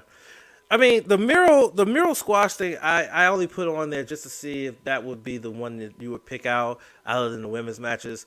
I didn't hate the Miro squash match only because of the fact that's what they're trying to make Miro to be, this monstrous dude that can't be stopped. Yep. So there you go. We're in there. We're in there with that. But Dark Elevation was solid again. I mean, we're getting to see a lot more new faces, especially Takeshita making his debut, and now he's going to be on a match on Dynamite next. So I mean, it's pretty cool to see some of these new talents come through here and really help to elevate this roster and really make this roster pop a little bit. So I liked it. I enjoyed it. Let's talk about Dark Proper, which is on Tuesday night. Here are your 5, Sith, and I'll probably go solo. Put you on solo real quick. I gotta answer a message, and it's probably not. It's probably not going to be a very nice answer to this message, but yeah. Sorry. It's cool. Here are your 5. The Dark Order had 4 matches and won all 4. The longest match of the night, out of I think it was like 15 matches, the longest match of the night, surprisingly, was Matt Sydal versus Luther at 6 minutes and 32 seconds. The 4 women's matches combined for barely over 10 minutes. the fact that every match was under 10 minutes, and then Jay Cargill and Velvet brawling after Velvet's tag team win with Big Swole. Those are your 5. Go for it. All right, that's it. Join the Dark Order. Yes, join us. Enjoyed watching Dark Order this week. Poor Jake Manning. Going up against Colt Cabana and having to go through that scout manual, I was in tears from laughing. And it's, I had a funny little note here in my notes about -1 because in the main event you had Ryan Nemeth versus Alex Reynolds, and Excalibur's like, I had to pay them $100 not to have -1 here. Look, man, if you can't take the heat of -1 on commentary, stay out of the kitchen, pal. All right? I'm just saying. But the Dark Order, you know, even though they did have a squash match, they're still my number 1. Number 2,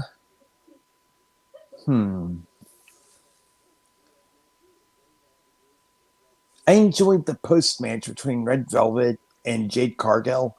I've really enjoyed the story developing between these two ladies. So that was my number 2.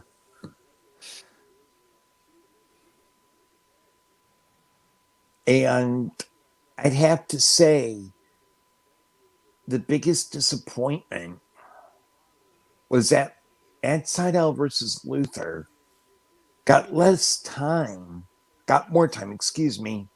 than SCU.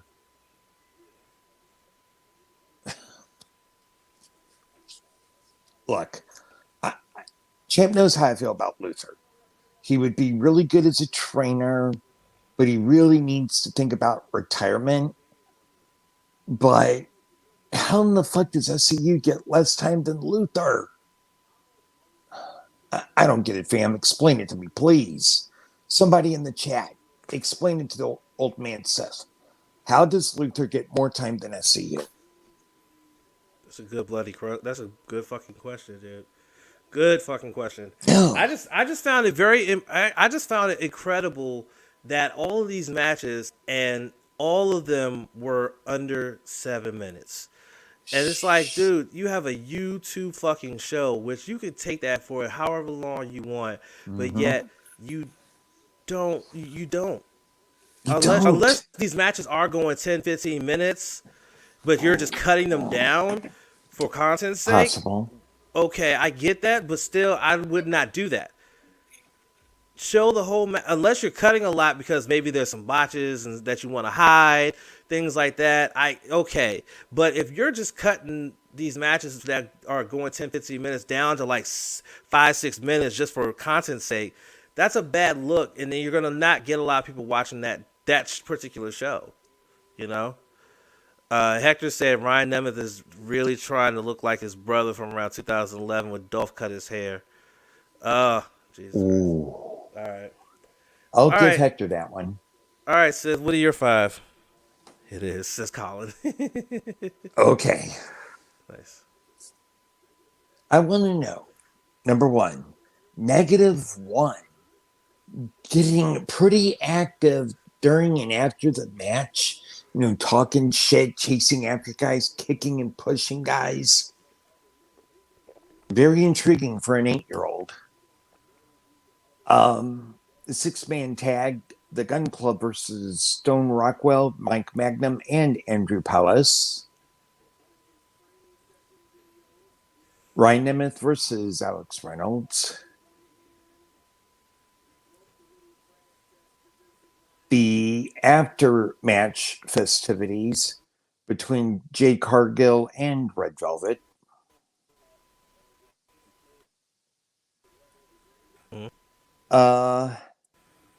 SCU versus Jay Lyon and Midas Black. And Lance Archer versus Cole Carter. I yield the floor, champ. Oh, this is easy. -1 is number 1.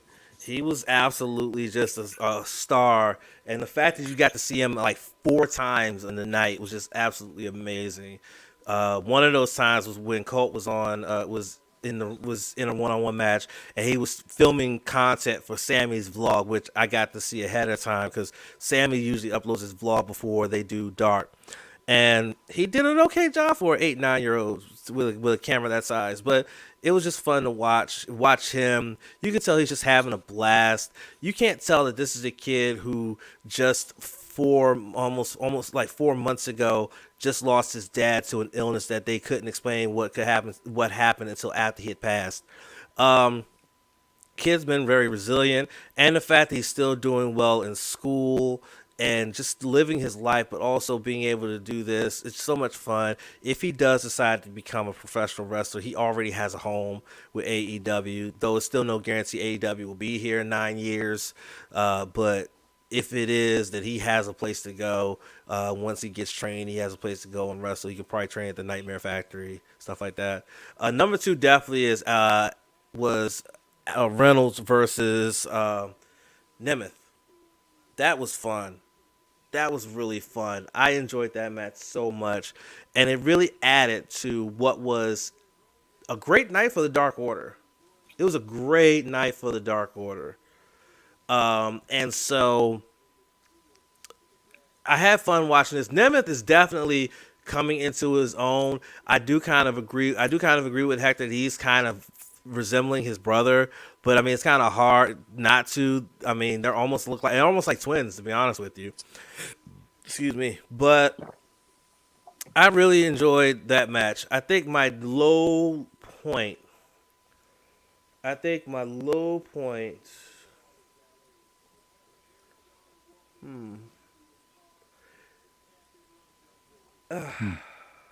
What were the other 3? Because I immediately focused in on -1 and Alex Reynolds. Yeah. I forgot about the other 3. I know that one of them was the Jay Cargill Red Velvet after match about Brawl, which I can't put that as a down. So what's the other one? Lance Archer, Cole Carter, Okay. and SCU versus Jay Line and Midas Black. I have to say I have to say Lance just hesitantly because SCU's tag match was solid because it was them, being the vets doing what they do, but the youngsters were able to get some shit in as well. So everything worked out for them.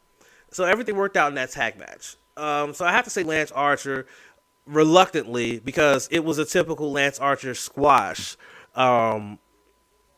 They're continuing to try to build. My problem with this is that they continue to want to build Lance Archer up to be this big badass, and then when he gets to that point of being the big badass, then they kind of step back from him, and it's starting to become repetitive. It's like, dude, you're building this dude up to be the monster that could take somebody down, and then you back him off, and you keep doing this. It keeps going in this little pattern here, and it's got to stop. Lance Archer has I think he has singles championship written all over him. Just got to pull the trigger on it. So You just gave me an idea. You just gave me an idea just now. You know who would work really well in a program with Lance Archer? Ooh. Miro. Get those 2 monsters going at it. Oh, I would love that. I have a go with that there. Oh, man. That would be awesome. The champ. How do y'all feel about it? Tell us. Yeah, tell us in the comments, but we're going to move on here. We're going to keep rapid fire. And guess what? For the first time, NXT's on Tuesday.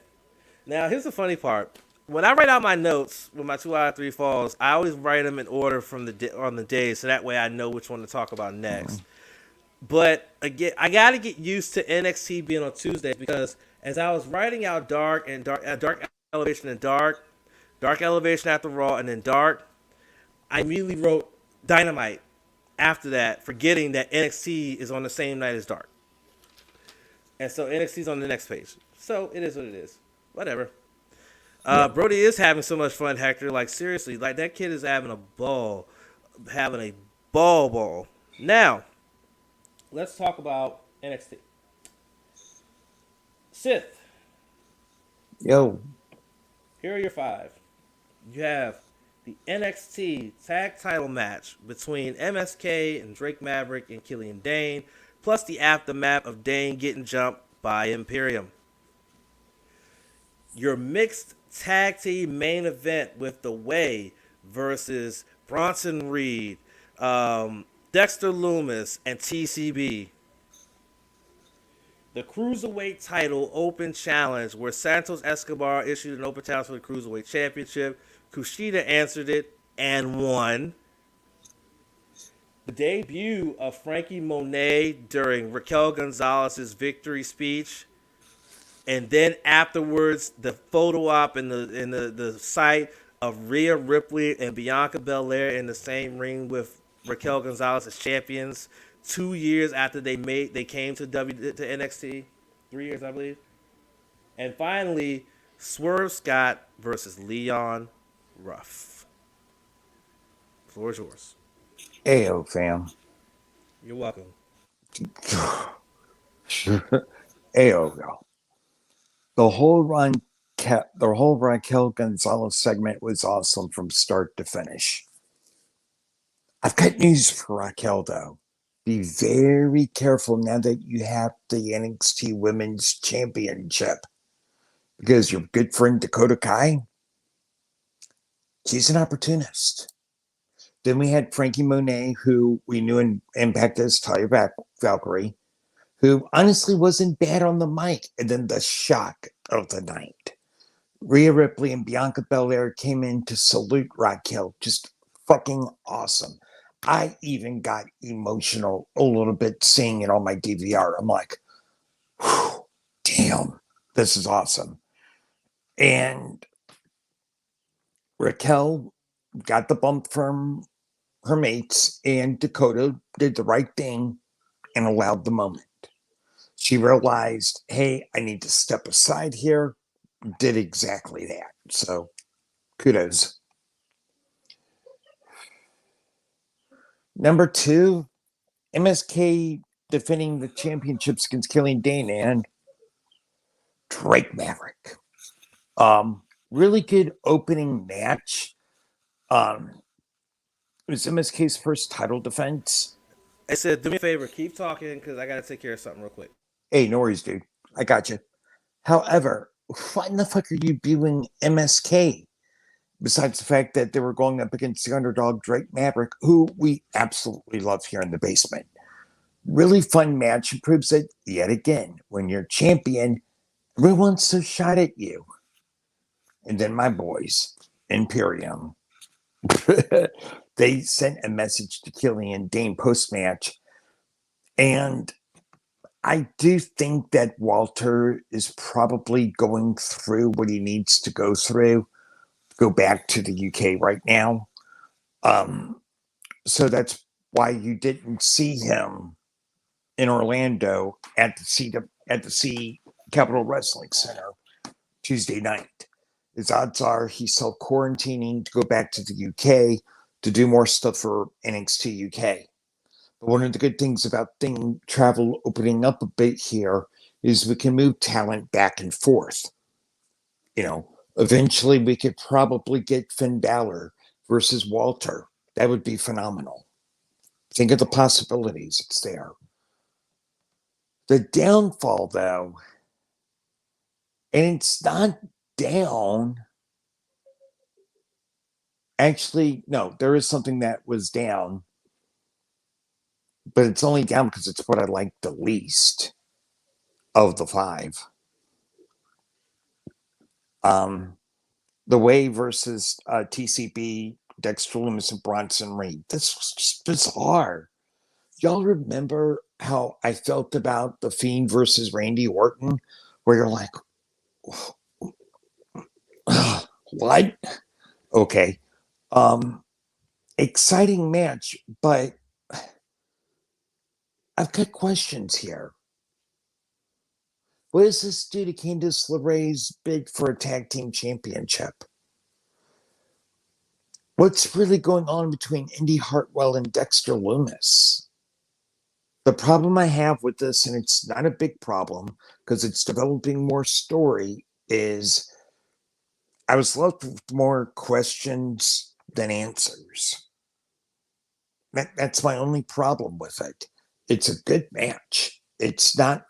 It's one that I'll probably go back and rewatch once or twice every so often, but I just don't get the rhyme and reason at first. Okay, I'm back. Unfortunately, Hey, son had a little bit of an accident, so I had to get him cleaned up. okay. So he's in the shower. So what were your I hope he top two? feels And what was better. your? Yeah, he's good. What was your top two and what Good. was your down? So I can mark those and then My I can get down ready for was the mine. way. My down was the way, the main event, the way versus Bronson Reed, Dexter Lumis, and TCB. And my yeses were the whole Raquel Gonzalez segment from beginning to end of that, and also MSK Killian versus Killian Dean and Drake Maverick in the aftermath. Okay, and Hector says his bottom was Roddy Strong resigning from NXT. Top two was the Cross promo and the Raquel Gonzalez celebration with appearances from Tyre because she's not using her NXT name, Rhea Ripley and Bianca Belair. Fair enough. All right, quickly, what's your five for me? Robert Stone trying to duck Mercedes Martinez, big time.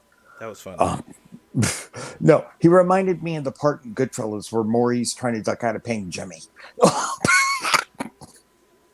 Karrion Kross's opening promo, which was really awesome in my view. The Raquel Gonzalez segment from start to finish. Our main event, which was The Way versus Bronson Reed, Dexter Lumis, and TCP. And Roderick Strong resigning, using air quotes here for the people who are listening to the audio, resigning. Right. So Raquel Gonzalez's segment was definitely number one, especially towards the end where they showed the picture of her and Rhea and Bianca when they first came into NXT. And look at them now; they're all the top women's champions of their brands. Just an awesome visual and just a great move there. And then even having Taya come in there as Frankie Monet, we kind of all knew that was who it was, but to see her face there in the flesh, and she's already stepping up. I'm liking that as her first challenger is someone as accomplished and seasoned as Taya. My other up is definitely the main event, just because of all the wild shit that happened in there, especially with Indy Hartwell having Dexter Lumis led away by carrying her out, thinking she was unconscious because she wants to, yeah. Yeah. I Should thought go that was, Moochie Bam Bam. and I also like the fact that even though it was mixed tag, there were a lot of it made such a good vibe in terms of the match and everything. I enjoyed that part. I think for me, the part I liked the least was fuck me was a Strong retirement, only because like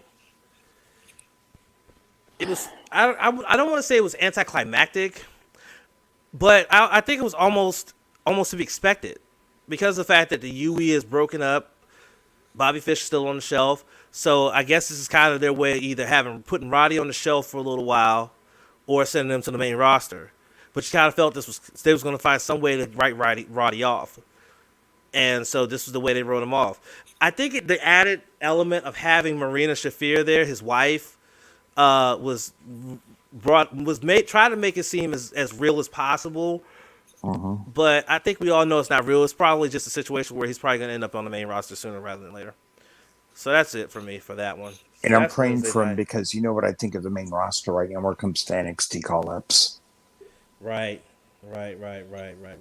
So we're gonna do something Cool. different here because, like I said, I'm looking after my baby boy, so he's in the shower right now, getting cleaned up. So once we're done, so what we're gonna do is before we get into Impact, we are going to get into the NXT report from the We Big forgot Show Dynamite. this week.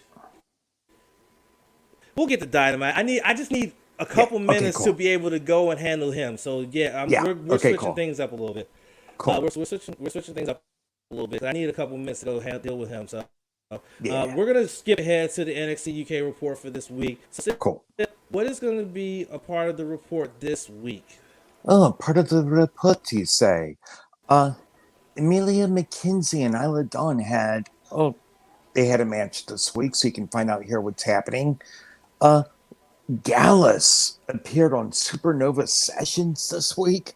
Ooh, this was really, really interesting. So you'll find out what's going on right here. And also, our main event, two former friends and tag team partners, Kenny Williams and Amir Jordan.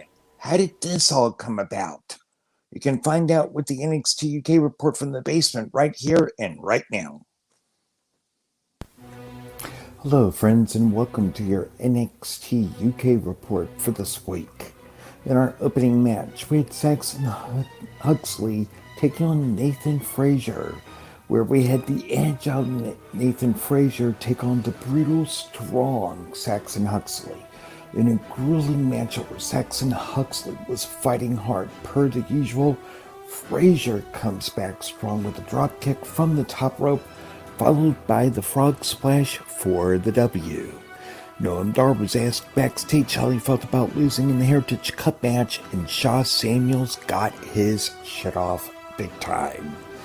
We had Supernova Sessions this week with Noam Dar's guests, Gallus. All three members got roasted and then got confronted by Eddie Dennis, and then the Hunt attacked them from behind and all hell broke loose. Seems like Gallus will be dealing with Eddie Dennis and the Hunt sooner rather than later. In the women's division, we had Amelia McKenzie taking on Ayla Dawn, which came from the heels of last week's women's tag team matchup. Ayla and Amelia fought hard back and forth, but at the end of the day, the White Witch, Ayla Dawn, wins with the half Nelson suplex. Next week, we are getting Eddie Dennis versus Joe Coffey, as well as Tyler Bate and Trent Seven. Mustache Mountain returns together as they go up against Noam Dar and Shaw Samuels. We had Jack Stars versus Ashton Smith this week, where Ashton Smith was flat out dominating Jack Stars at one point in a very good match.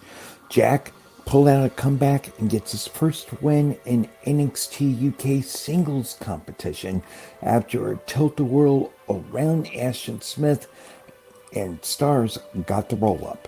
And in our main event, we had former friends and tag team partners turned enemies, Kenny Williams taking on Amir Jordan.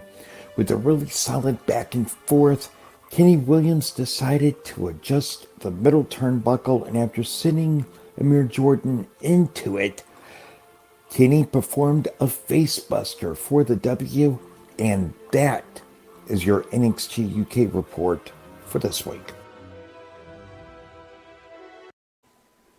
Right, so that's your NXT UK report. Yeah, it's a little early because we didn't get a Dynamite, but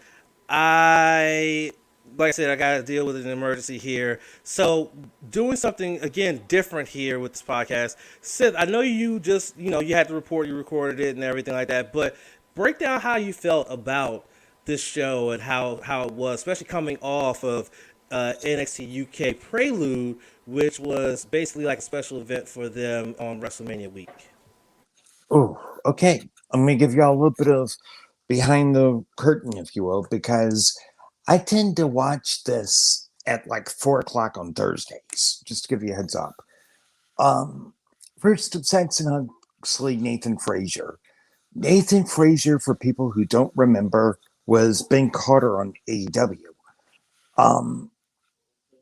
Nathan Frazier is really, really pulling out all the stops. He could very well be a contender for right now the Heritage Cup, and then work his way possibly to the World Championship stage. But, baby steps. Because I don't think he's below 205 pounds. I could be wrong about that. But, he's working his way up, and that's a good thing. I have someone for Noam Dar to face. That'll teach him a lesson. And we need Johnny Singh to please give us this match. Noam Dar against Ilya Dragunov. Because you can have him on the show, then boom, just go all off. But I enjoyed the backstage interaction where he was asked how I felt about losing, and Shawn Samuels just blew a fuse. He went off. I mean, it was just insane. Supernova Sessions is still a high point every week, even though you know that if it's a face faction or a face team or a face person, Noam Dar is going to try to get to them mentally and just do things. So it was a good segment. I've really gotten to like it. And I like the fact that you're going to have Gallus dealing with Eddie Dennis and the Hunt. That's going to be a really, really good story because you got to remember, Gallus was a long time thorn in the side of Imperium. But with 2 or 3 of the members of Imperium based out of Orlando right now, and Walter going between Orlando and London, you really can't have that dynamic yet to have them come back together again and fight. So eventually we'll get that. But with things opening back up, they're doing a good job of opening things up a bit. Emilia McKenzie, Illidan, Emilia, you're not ready yet for Kaylee Ray. That's my main takeaway there. She tried to prove this week that she's ready. No. I think that Illidan should get a match against Kaylee Ray before Emilia McKenzie. Next week, I'm looking forward to Eddie Dennis versus Joe Coffey. I think that Eddie Dennis is going to pay, as well as Mustache Mountain versus Noam Dar and Shawn Samuels. That's going to be a lot of fun to watch. Jack Stars. He still isn't the same Jack Stars, even though he got his first NXT in singles competition in NXT UK. He's still not the same Jack Stars. He's just not fully there. I think that when he took that L, it did something to him. Maybe just a bit. I think they did an excellent job in building up the main event, which was Amir Jordan against Kenny Williams. They had a really good slow burn build to break the two of them apart. That's how you can tell that it's a good build, is if it takes time. It's not something that's just thought of spur of the moment. Because as Champ can tell you, I'm all about good story builds. Well, the breakup between Kenny Williams and Amir Jordan was a well put together build that came together, accumulated in your main event. Champ, how are things at the home front? Good. He's out of the shower. He's getting dressed and stuff like that. Okay, Give him good. his meds and he'll be ready for bed in a little bit. But really quickly, I just wanted to touch on NXT UK real quick. Yeah. I like the fact that we're going to get Meiko Satomura against Alpha Valkyrie. Can't wait for that. Knew that was going to happen. Isla Dawn, seeing this new attitude of Isla Dawn. She goes from the white witch to basically the black witch, the dark witch, I guess you could say. So enjoyed that. You kind of felt that Kenny Williams was going to win that match over Amir Jordan. He was going to cheat to do it, and sure enough, he did. So there you go. But that also opens the door for them to go at it again, because you know that's not going to end there. It's going to keep going. So you gotta go. You gotta love that. Gallus was just so funny on Supernova Sessions, sitting on what's the name's couch, and he's trying to sit with them, and they're like, "Nah, mate, you go over there." And then getting provoked by Eddie Dennis and the Hunt. You gotta feel like there's gonna be a 6-man down the line between Eddie Dennis and the Hunt and Gallus. And of course, my pick is always gonna be Gallus boys on top, baby. Let's go. So I enjoyed this week's NXT UK, and I look forward to next week. And also, I look forward to seeing the reuniting of Mustache Mountain, former NXT Tag Team Champions, going at it. That's going to be so much fun to watch. I can't wait. Hey, Champ, I gave an idea where you're taking care of Junior. I figured out who could shut up Noam Dar for the both of us at this point. Ilya Dragunov. He'll just knock his head off. That is true, though. That is very fucking true. That is very fucking true. All right. Since we skipped it, let's go back to it. Let's talk about Dynamite. All right, Seth, what are your 5 bits? Okay. For Dynamite? Death Triangle versus the newly healed Young Bucks. Anthony Ogogo's debut. Christian Cage's announcement. The main event, which was Darby Allin versus Matt Hardy in I believe it was a Falls Count Anywhere match. If I remember correctly, I can't remember. Yeah, it was. Okay, good. Thank you for correct. Keep watching my back there. The return of Chris Statlander going up against Amber Nova. And I will give you Chris Jericho, Le Champion, versus Dax Harwood.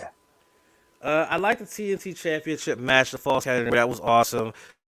Matt Hardy is just still taking crazy, insane bumps, even at his age and how long he's been in the business. But he's still good with it. Yeah, you did have the added, you had the added thing with the Dark Order and the Hardy family office, but that was expected given the fact that there was no rules in this matchup, and it still didn't play a part really in the outcome. Darby still retained. What was the other four? I'm sorry, I was in the middle of a message and it's starting to really piss me off. Anyway. Hey, no problem, dude. I got you. Christian Cage's announcement that he's not joining Team Taz. You've got Chris Statlander returning against Amber Nova. You've got Dax Harwood versus Le Champion, Chris Jericho, and Death Triangle versus the Young Bucks. Yes, that was definitely another highlight of the night. I mean, you put those four in the ring together, whether it's tag team, fatal four-way, singles between, you're gonna get absolute star power like matches there, and that's what you got here. Hold on, hold on, hold on, guys, hold on.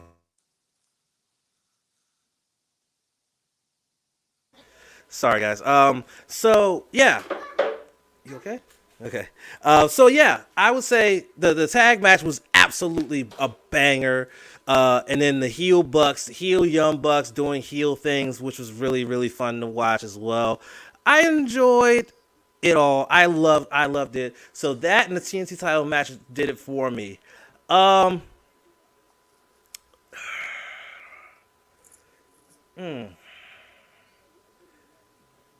If I had to pick something that I liked the least, I think it was Jericho versus Dax, because when you put these two guys in the ring, you expect a really, really, really good classic wrestling match. You didn't get that. It was decent, but it should have been better than what it was.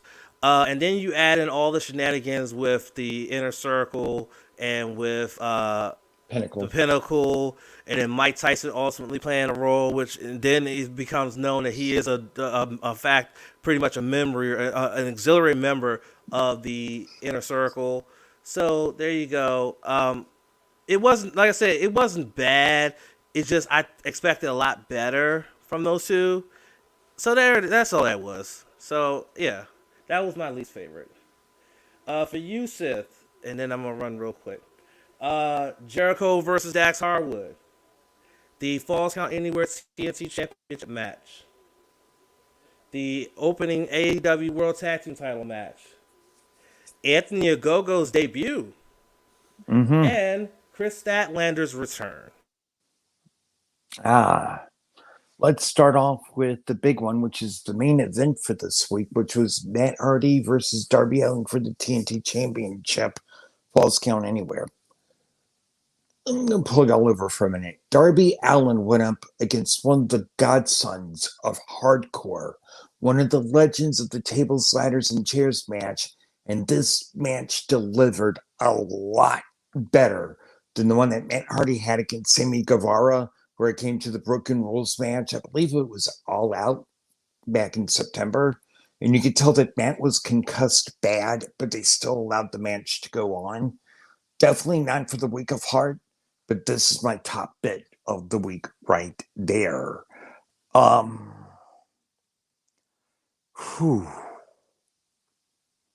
would have to say number 2, just like with Champ, is Death Triangle versus the Young Bucks. You had a tag team quality pay-per-view match here. Now, from now on, Don Callis, ladies and gentlemen, is Don Finici, the Black Hand who runs Little Italy in The Godfather Part 2, as well as in the novel The Godfather, but ends up being in a bad demise. The match itself was action-packed, pay-per-view worthy, but what do you expect from the Bucks and the Death Triangle? what do you expect here, folks? Just a fun, well-placed match, and it's a great way after a teaser and a promo to kick it off, match-wise and proper.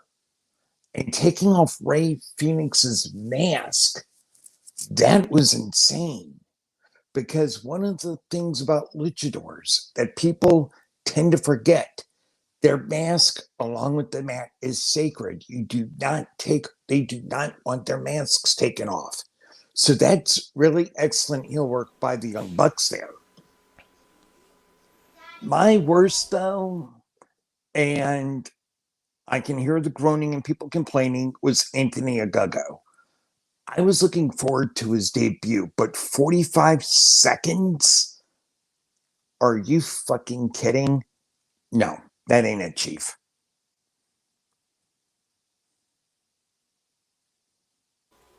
What's that, Seth? My bad was Anthony Ogogo, as much as it was painful for me to pick it. But 45 seconds, that ain't it, Chief. Okay. Hold on. And I had a little joke that I shared with Champ. Oh, hold on. Right. Champ's trying to talk there for a second. Yeah, sorry. No, I was talking to Junior real quick. Yeah. Hey, Champ, I'm going to give them that little joke I told you. What's that? Okay, we're using Where's My Mind by the Pixies for Chris Statlander's music. What year is it? Dude, the song came out in 88 when I was in Catholic school. Love the song. But, you know. Just real quick, Colin asked, can you watch reruns on the TNT app of Dynamite? I believe you can. Don't quote me on that. I think you can. But on Xfinity, I have Comcast. I can watch them on demand. So that's how I usually watch it after the initial recording, is just pick them up on demand and watch them. Best practice I could tell you is wait a couple weeks and check BR Live, because I think they upload a lot of their Dynamites on the BR Live for free. So Probably. Give it a couple weeks and check BR Live, and if you see it there, definitely check it out. But I don't know if they do it on reruns on the TNT app. I'm not sure because I don't have the TNT app. But there was a reason I put Ogogo's debut on here, because as impressive as it was for me to watch him in the ring, that punch was kind of like, I don't know, fam. Unless they're going to make that a thing, which I hope they kind of do, I want to see more from Anthony Ogogo, unless he's not quite there yet. At which point, then I can understand doing basic shit and then having a finish like that to try to really build him up. Though I don't, it can be believable too, because he's a former boxer. He's an Olympic medalist boxer. So that's believable. But it is what it is, right? Okay. Yeah. All right, let's talk about Impact. Let's do the Lord's work, as the mayor says, and let's talk about Impact. Of course, Impact, one of the main talking points and storylines in Impact was the retirement of Jazz after she fell short to Deonna Purrazzo for the Knockouts Championship at Hardcore Justice. So she was getting ready to retire. Then they had a lot of shit happen there. You also found out who took out Tommy Dreamer during Hardcore Justice. A whole lot of stuff happened on Impact. So let's get into it. So here are the 5 for you, Sith. You, of course, have Jazz's retirement ceremony. You have the press conference between Willie Mack and Rich Swann and Kenny Omega. You had TJP and Josh Alexander that opened the show. You had the 2 pick your poison matches between Matt Cardona and Brian Myers, where Matt Cardona picked Jake Something to face Brian Myers, and then Brian Myers picked Sami Callihan to place Matt Cardona. And then, of course, you have the issues that stem between Sami and Trey Miguel. The floor is yours, sir. Have at it. Oh, my God. I'd have to say number 1 was Jazz's retirement ceremony. But as much as it breaks my heart to see Jazz retire, because Jazz has been a phenomenal wrestler for years, what broke my heart about this was the betrayal of Byron Flava. Um, this is where Impact dropped the ball. Although I enjoyed watching Jazz, and I have, she's one of my favorite women's wrestlers in the last 30 years, to say the least. This is actually my bad. I'm going to flip it in reverse here. Impact Rate have dropped the ball here, inserting Fire and Flavor to break up the speech with this ratchet bullshit. Kiera Hogan and Tasha Steelz, they deserve better than this, even as a heel tag team. And to see them portrayed like this week in, week out, trash. And Jazz also deserved better. She wanted to retire with grace. She didn't want this to happen. So let me get that out of the way.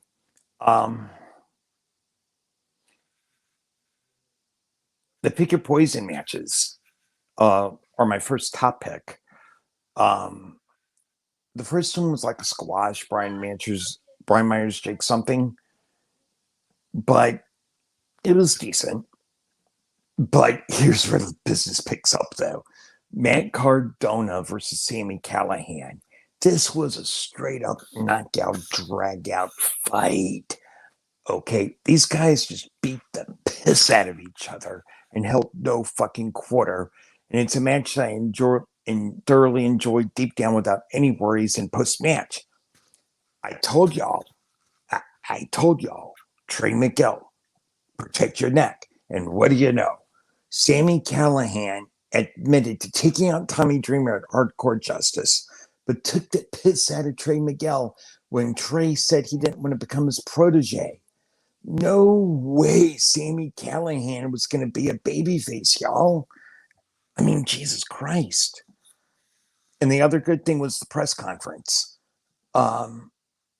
Solid work for the main event slot, which will be next Sunday night at Rebellion.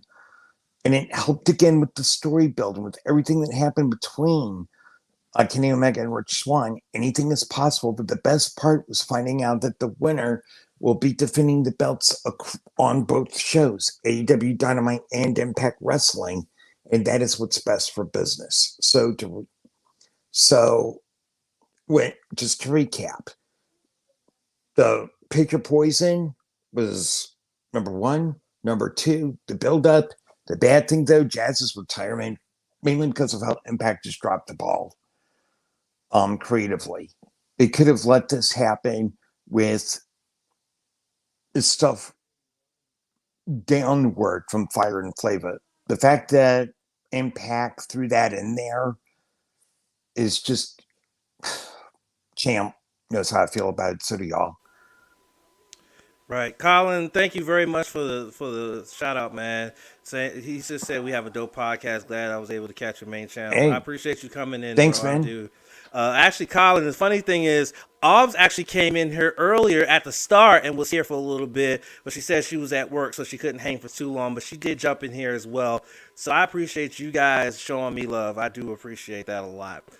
Hector said his bottom of the barrel was the Trey Miguel, Sami Callihan crap with the Tommy thing. Top two was Jazz retirement, Fire and Flavor BS aside, and the title for title press conference and ramifications for the winner. All right, what are your bits for me, Seth? We're going to get through this real quick. Yeah, let's get through this. Swingers Palace, because Ace Holster and Madman Pro winding over Ace's odds to retain.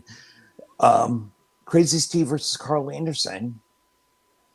COVID denier versus Josh Alexander refused to say his name until he acknowledges COVID.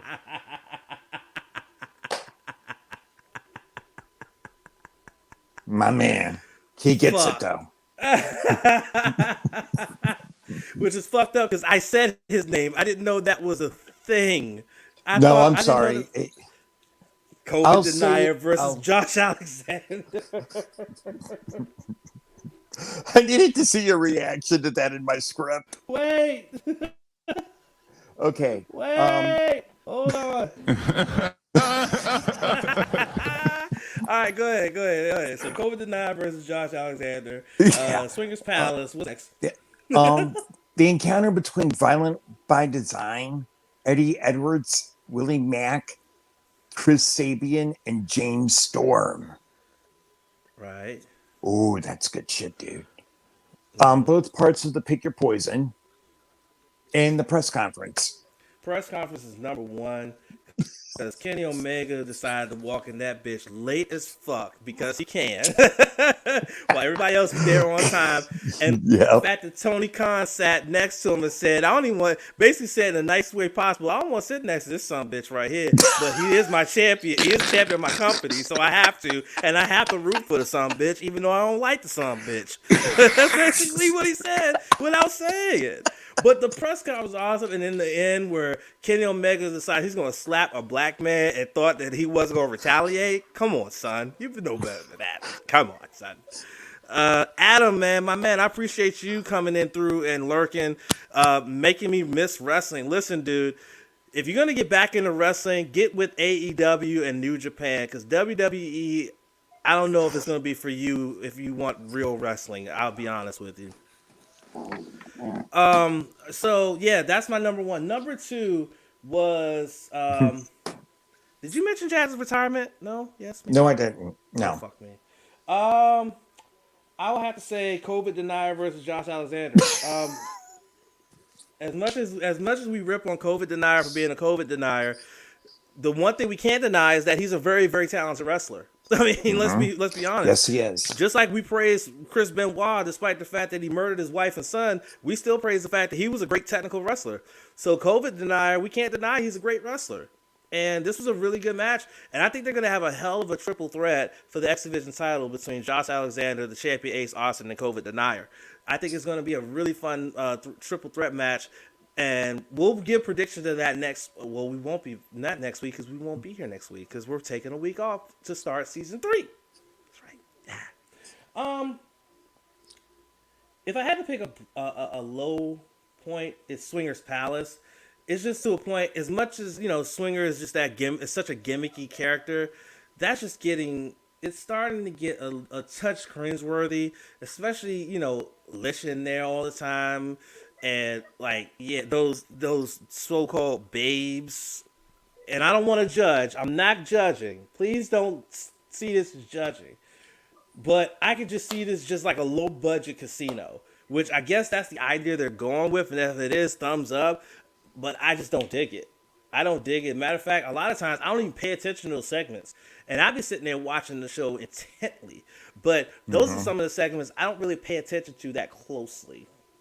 Yeah, I don't pay attention to them closely. I don't. That's just I noticed this in my notes about it.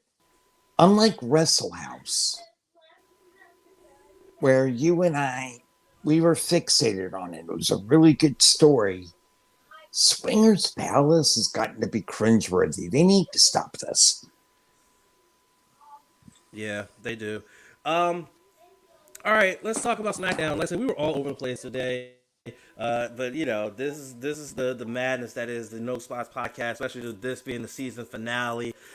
2 seasons down, hopefully more to come. Hopefully we make it to affiliate. We can bring in some other content to you guys, like playing games and doing throwback watch-alongs and all that good stuff. It's in the works, but in order for it to actually happen, we need your help to get us there. So right now we are close to at least the third goal of being an affiliate, which is followers. We are 11 away. We were last at 39. That might have changed. Unfortunately, what we use here doesn't give a notification when someone follows, unfortunately. But we're almost there. We're right there. We just got to get there and get the views up, and we're there. And we'll start doing more shit for you guys. Let's talk about SmackDown. The fallout from WrestleMania, where you expected that Roman would kick off the show. You expected that a possible next challenger would come up, but who would step up was a surprise to me. You had a tag team title match. You had some other stuff going on. A lot of stuff going on. You wondered how would Sasha react to her loss at WrestleMania. All that good stuff. So Sith, let's start with you with your 5.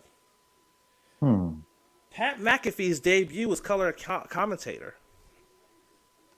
Cesaro stepping up to Mob Boss Roman.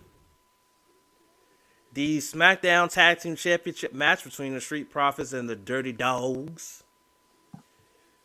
KO versus Sammy once again. And Cesaro versus main event Jey Uso, the winner of the Andre the Giant Memorial Battle Royal, and the aftermath of Seth Rollins' attack on Cesaro. This is tough because I enjoyed all 5 segments, so that's a good thing. I'm going first with Pat McAfee on color commentary. I know I'm going to get called a mark for this. Fine. But of the addition of the guy who's doing Raw play-by-play or Pat McAfee, hands down, was worth it. This could be a really, really good thing here. Number 2 was the opening promo where it's a relief to have Cesaro finally get a push up the card to the main event. Heyman was solid. Roman literally taking a piss on everyone. Oh my God. Was so fucking funny. And yeah, okay. Roman walked down on Cesaro. But it helps build things up. So definite up here. What I enjoyed the least, but still liked, was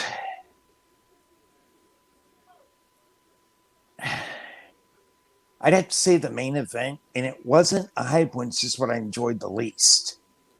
Because the only thing I didn't like was Cole all fucking night talking about the UFO from Cesaro. If you can't beat my tribal chief, that move means nothing, dog. It means nothing to me if you can't beat my tribal chief. But the worst, and it's not really, it's what I enjoyed the least, is the main event. I wouldn't mind seeing a match between Cesaro and Rollins again before we see Cesaro Roman. Some people get upset, but it's okay. It's just what I enjoyed the least. That's all. Right, yeah. Hector's saying like a Cesaro sweep bottom of the barrel because they replayed the UFO and Rollins 5 times. But he's also liked the match between Cesaro and Greatest man ever. Uso. Is between Cesaro and Uso in the main event, and he also loved the fact that Cesaro stepped up to Roman at the beginning of the show. So it was basically a Cesaro sweep for him in all facets. He didn't understand the whole playing the UFO moves 5 times, which I didn't get either, but that's just me. Yeah. I think it's just more force feeding by creative. But anywho, you're 5, my good friend. Okay. Otis versus Rey Mysterio. Mm-hmm. The opening segment, which had Mob Boss Roman, Paul Heyman, and Cesaro just taking a piss on the guy and just walking out. Not only Sammy doing the promo, but also his match against Kevin Owens. Bianca Belair doing the promo, her celebration promo. The main event, main event Uso versus Cesaro. And Natalya versus Shayna Baszler. I think Bianca's celebration is up there. Just a sweet, wholesome moment. Just show like the hard work that she's put in through NXT, and then coming up to the main roster. And now here she is. She's the SmackDown Women's Champion. And her husband in there with her. And then I like she said, "Y'all better get it done with the tag titles because we only wear gold in this house." Like that's typical queen shit right there, boy. And Montez knew that. Unfortunately, they weren't able to get the job done. Unfortunately, but fair, good play to them. The other one is definitely the main event, Cesaro and Uso. That was some hardcore, fun stuff. It was a good matchup. Even with Seth Rollins getting in there causing a disqualification, that was good. That was actually really good. I'm just hoping that they're not going to derail the chance for Cesaro to face Roman very soon, for him not to face Rollins again. But if they need to do that in order to get that out the way, so then Cesaro can challenge for the championship, then fine, do it. What I don't want to happen is he goes after Roman, goes after the championship. He looks like he's going to win, and Rollins interferes, because then I'm going to be pissed. I'm going to be really pissed at this point, because I'm like, look, let that rivalry finish off, and then let Cesaro go after that championship, and maybe he wins it, Or maybe they're saving it for Big E. I don't know. But what I don't want is for this to be unfinished and he goes after the championship and then they decide to finish it by interjecting him into that championship match. I don't want that. I don't need that. So if this is what they're doing, they teasing Cesaro being the next challenger, but he's still in a feud with Rollins. Keep that feud going and then have him stepping for the championship. That's just me. My bottom.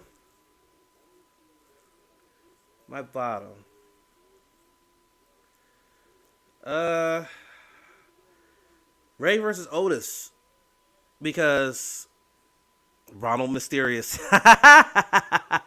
Yes, Hector.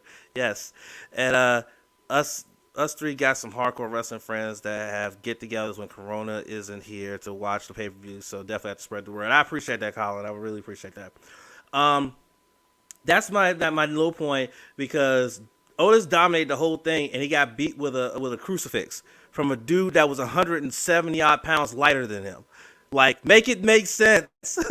Like, that didn't make sense. Now, if he'd have did like the crucifix bomb off the second rope and pinned him, cool, I'd have believed it. But it was a regular crucifix out of the corner, and you managed to still somehow get the pin on a dude that was over 175 pounds bigger than you. Sorry, I don't believe that. I won't believe that. You can't make me believe that. Period. You won't make me believe that. I can't believe that, and I will not believe that.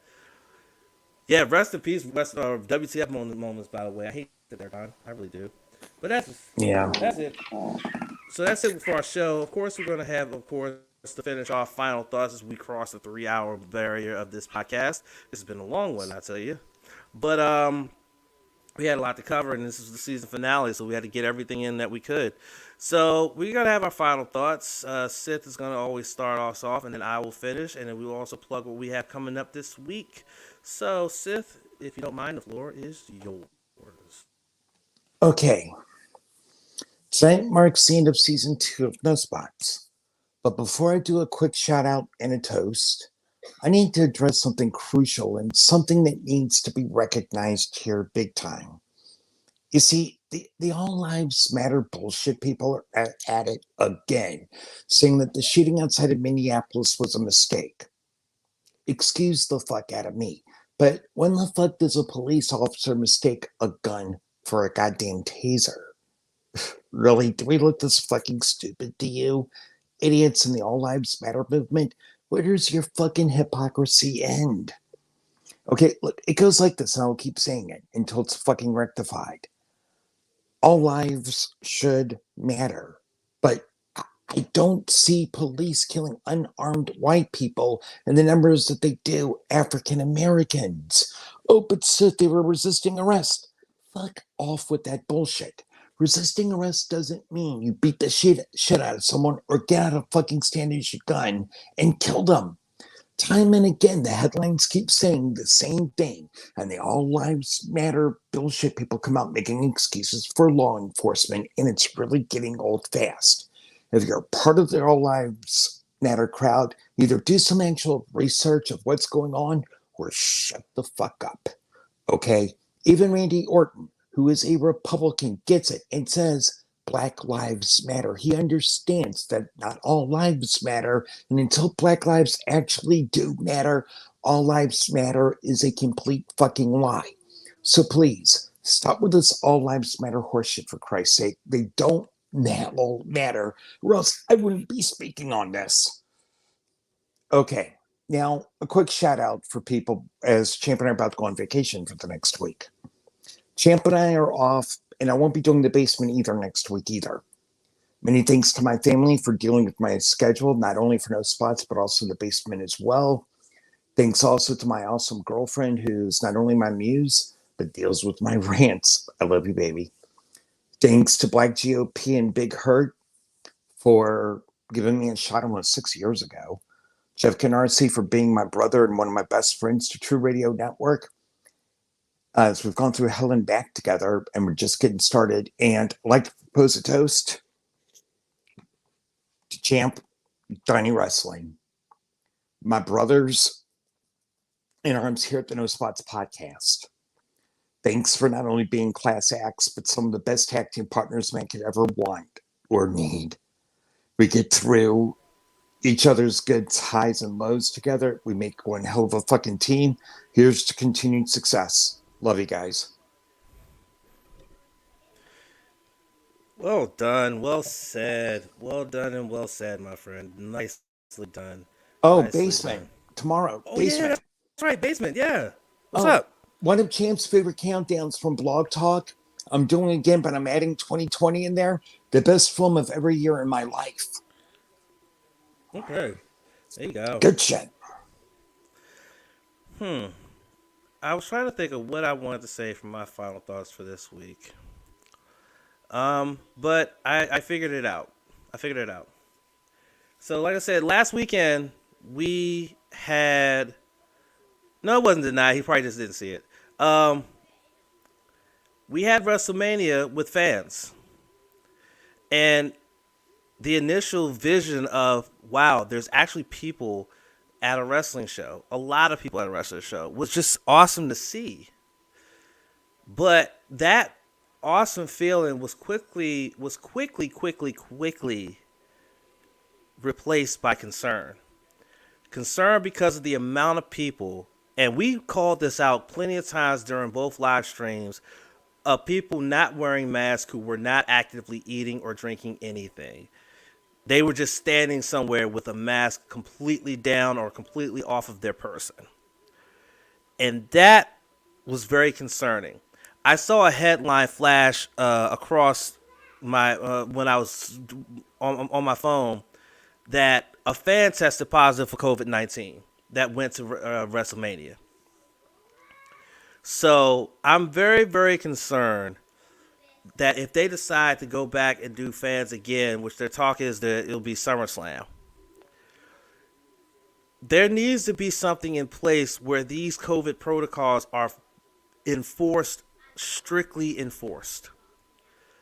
I should not have seen the amount of people that just decided to not wear a mask without a food or drink in their hand and nothing be done about it. And then I got this, and I saw them multiple times. Somebody in production should have said, "Hey, somebody needs to do something about that guy. He's not wearing. This is the third time we've seen him not wearing a mask. Somebody needs to do something about that guy." Least we forget, people, we're still in the middle of a fucking pandemic. There are still people out here who trust the ingredients of certain foods which are known to be bad, but won't trust a vaccine that could potentially be a lifesaver because it came, quote unquote, too quickly. I'm getting my vaccine on the 26th, and there's not a single person, whether you know me or you don't know me, that's going to convince me otherwise not to take it. You can sit there and tell me the most scariest shit ever of, oh, somebody I know got the vaccine and they died 12 hours later, because I know that's a bullshit lie. There's nothing that anybody can do or say that's going to stop me from getting the very vaccine that could keep me safe. And what convinced me to get that vaccine? I'm going to tell you why. Y'all saw the little boy that was running through here earlier, my son. He had COVID-19. So I don't want to have to be in a situation where he might end up having that again because of me. So yes, April the 26th, I will be getting the first of my 2 vaccines. And as soon as I'm ready for the second one, I will get the second one. I will deal with the side effects. And I will still walk around with a mask on my face and my hands washed. Because unlike most people, I take this pandemic seriously. I lost a friend because of it. My partner and my son and his mother both caught it. My brother caught it. Being a law enforcement officer when a bunch of Trump supporters stormed the Capitol. So you don't think I'm going to try to be safe? Oh, yes. But the bottom line is that if they're going to go back to having fans in the stands, WWE, you got to do a better job of enforcement of COVID protocols. And if people don't want to follow them, kick them out. Get them out. Get them out. Stop caring about money and start caring about health and safety of your people. because you're going to mess around and let somebody in there who's going to refuse to wear a mask, have COVID, be asymptomatic, and guess what? You have a super spreader event. And everybody's going to be looking at you and being like, we're going to shut you down because of that. Then where's your money going to come from if you get shut down because you allowed a COVID positive person in with no mask, and you didn't take the proper protocols, and next thing you know, hundreds of people end up with COVID, and it spreads throughout the country like wildfire. Then what are you going to do? Be better. That's all I got. Be better. That's my final thought. And, of course, once again, you can listen to my guest appearance on Upon Further Review with Brian Brennan on all podcasting platforms. All you got to do is search Upon Further Review with Brian Brennan. You have to write out the whole thing. Again, it's like saying A Tribe Called Quest or a Pimp Lane Slipback. Look up Upon Further Review with Brian Brennan. The episode dropped on this past Thursday. Again, we chatted about Wrestlemania. We talked about the Washington football team. We talked about the Wizards. It was a really, really fun interview with Brian. He does a great job with his podcast. So make sure y'all go check that out and give it a follow and listen to that. And you can take a listen to my to my interview that he had with me there. So that was fun. I enjoyed that. Also, this Monday, of course, I will be on Sports on the Hill podcast once again with the Wizards Roundtable. The Wizards are actually doing really well, actually. They're on a bit of a winning streak right now, and they're actually playing the Pistons, and they're actually tied at the end of, they were tied at the end of at the one quarter, but the Wizards are currently up by 5. They've won three straight, I believe. They beat Golden State, they beat the Kings, and then they won the other night. Last night, I think it was. They won over the Pelicans, I believe it was. Colin, thank you again for joining. Appreciate you stopping in. Like I said, we do this every Saturday at 5, around 5:30. We won't be. It was the Pelicans. Thank you. Thanks, Colin. We do this every Saturday. We won't be doing it next Saturday because we'll be taking a 1-week break because this is the end of season 2. So we'll be back at it in 2 weeks for season 3 and kick off season 3. We'll recap everything that's happened in the next couple of weeks. But I will be on Sports on the Hill podcast talking about the Wizards' great recent run here with them winning 3 straight and looking to win 4 in a row against the Pistons tonight at home. I'll be talking with Wizards with the guys. You can check that out on Sports on the Hill podcast. If you're on Twitch and want to check it out, all you gotta do is check out. And I actually post the address in here on Twitch. Let me just make sure I just that one. So I'm gonna put the address here where you can check out the Sports on the Hill live stream.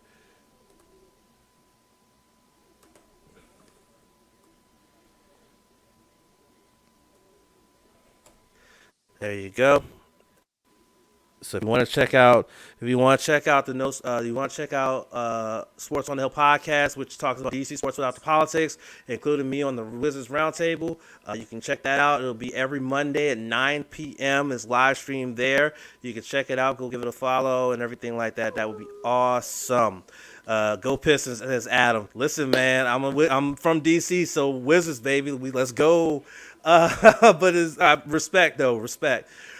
So you can catch me on there. I'll be on around 10-ish to talk about the Wizards' run this week and everything like that, including what happens on Monday's game, because by the time we come on, I think Monday's game should be a wrap, so we'll be able to talk about that as well.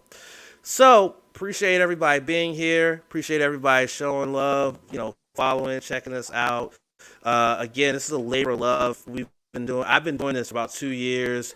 Sith and Donnie are like the newest, more recent co-hosts. I started with one other gentleman who went on to do other things. And I just, it's just great that we get the support that we get. Because, we're not the type of podcast, and I know it's been over 3 hours and now I'm rambling, but I got to get this off my chest. We're not like these normal podcasts from guys who were in the business or insiders or things like that. We're just normal wrestling fans. It's just that we've been wrestling fans for such a long time. Like, I'm going into year 30 as a wrestling fan. I started as a 9-year-old kid who stumbled upon this like out of nowhere. And I explained this upon further review with Brian Brennan because he asked me how did I get into wrestling. I literally stumbled upon wrestling as a 9-year-old. And now 30 years later, almost 30 years later, I'm still watching wrestling. And 30 years ago, there weren't that many options. You had two, WWF and WCW. Today, you have WWE, AEW, Ring of Honor, Impact, CMLL, AAA, MLW, New Japan. You have at least 8 different choices of wrestling promotions to watch, as opposed to what it was 30 years ago when you only had 2.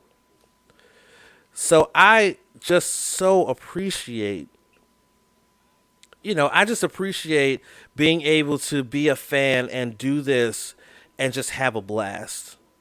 I do. I have so much fun doing this. And we've gone through 2 seasons already. We're getting ready for season 3. And hopefully by the time we get further into season 3, we'll be an affiliate, and we'll start to be able to expand this channel to more than just the wrestling content that you'll get on Saturdays and the monthly pay-per-view watch-alongs. We'll be doing like PC gaming, like GeoGuessr, Among Us, and Marbles on Stream. Sith will be doing throwback watch-alongs, and then occasionally, hopefully, we can get interviews with wrestlers that I can live stream on Twitch as well. We got a lot in the pipeline for you guys. It's just taking some time. It's going to take some time, some effort, and, a lot of support from the Twitch community to help us to grow into that.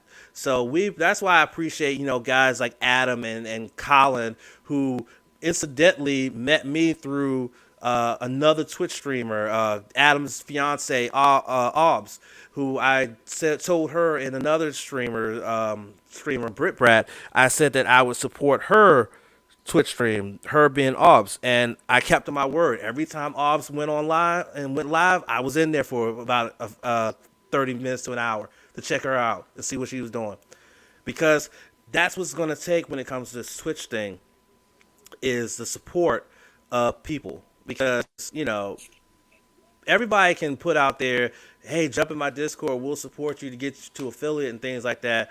But there seems to be conditions behind that. Like, you got to be active in their Discord and be chatty and then go support other people. And it's like, where's the genuine organic support? That's what I'm trying to get here, is the genuine organic support. And, having guys like Hector and like Colin and Adam, who just literally, this is their first time seeing this stream, seeing me on this thing. They've seen me in the chat rooms and stuff, and I'm, I say things here and there. This is their first time being on one of these, and they're very supportive of this, and I appreciate them. Hector's been here been here for the longest. And then, of course, you got my guy Sage, you got Dujanay, you got even some of the guys from the Superbad Squad, my man Best Val Alex and Stu, who have popped in here and there. Miles has even popped in real quick on one. Mariah May raided me one time a few weeks ago. I didn't know it was a raid until I had to go back and look. She raided me with 15 people and I didn't realize it, and I was having mic issues. So imagine that. I think it was when I was doing a New Japan podcast with Sage. The genuine organic support is what I feel will be the best for us, because this way we get genuine people who are either diehard wrestling fans who want to help support a fellow wrestling fan, put out their brand of wrestling content, or they may be fans of PC gaming, like games like Among Us, like GeoGuessr, like Marbles on Stream, who want to have a channel that they can go to get that content on a regular basis and have a community that they can be a part of. And that's what I strive to do here. Is I want the No Spots Podcast Network to be more than just this podcast, more than just our watch-alongs, more than just whenever we can get an interview with a wrestling personality. I want it to be more than that. So that way we can we can find our way. We can reach all different audiences. We can reach all different audiences, and that's what I want. Um, would it be cool to get the extra revenue from Twitch? Cool, yeah. But the main thing is, I really, really, really, really, really want this podcast to be out there for everybody to see that. Hey, as a wrestling fan, you can still be heard on how you feel about wrestling, whether it's good, bad, or indifferent. You know, you've been there supporting. We got support too, and it's what we love to outside of gaming. So it's perfect. Appreciate you, Colin. Hector, I found y'all through Evil Uno. Thanks, champ, or else my unemployment would have been boring. Dude, I still remember when I mentioned it in Evil Uno's stream about my podcast, and you hit me up about it. So, and I said, let me whisper you, because I felt it was disrespectful to go into anybody's fucking Twitch stream to promote yourself without at least talking to them first. Or at least getting the thumbs up from them to say, hey, plug your shit. I've had a few Twitch streamers, I mentioned it in casual passing, and they'll be like, hey, dude, like, you stream at what's da da da da. And I just be like, all right, bet, is it okay if I post a link? They'd be like, yeah, post link. And I post link. As long as they say it's okay, I do it. I never will go into a Twitch streamer's stream and say, hey, come listen to my podcast, come check out my channel, unless the streamer is okay with me doing so, because that's a sign of respect. I would hate for somebody to come to my little rinky-dink podcast where I barely get viewers and say, hey, come see my shit. I would feel some type of way about that. And again, I know I'm rambling, guys, but this is a lot of stuff I got to get off my chest, and we're not going to be here next week, so there's a lot I got to say. But I'm going to end it off here. I wasn't planning on rating anybody. But I think I'm going to raid, and he doesn't really need it, but just because of the fact that Hector brought it up, I think I'm going to quickly raid Uno. Even though he might be jumping off pretty soon, he's playing Jump King right now. I don't know why he's torturing himself, for Christ's sake, but he's playing Jump King, which is a weird game. Oh, he might be getting off. He might be getting off.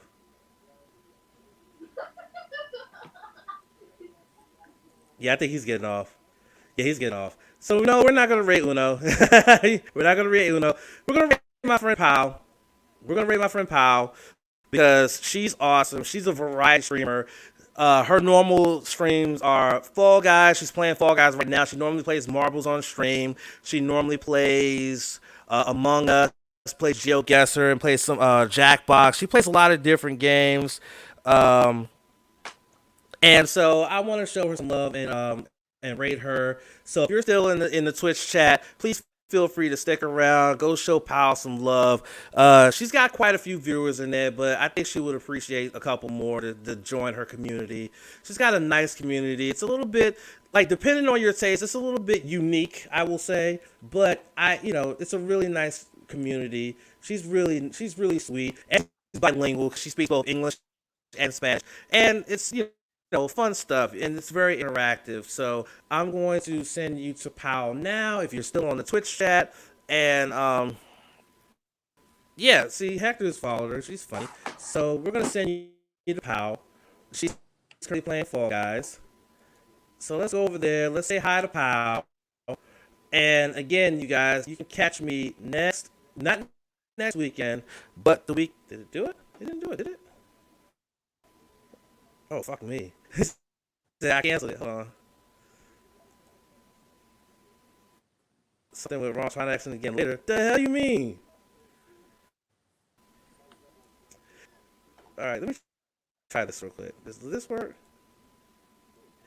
Oh, bloody hell. Let me refresh this damn thing.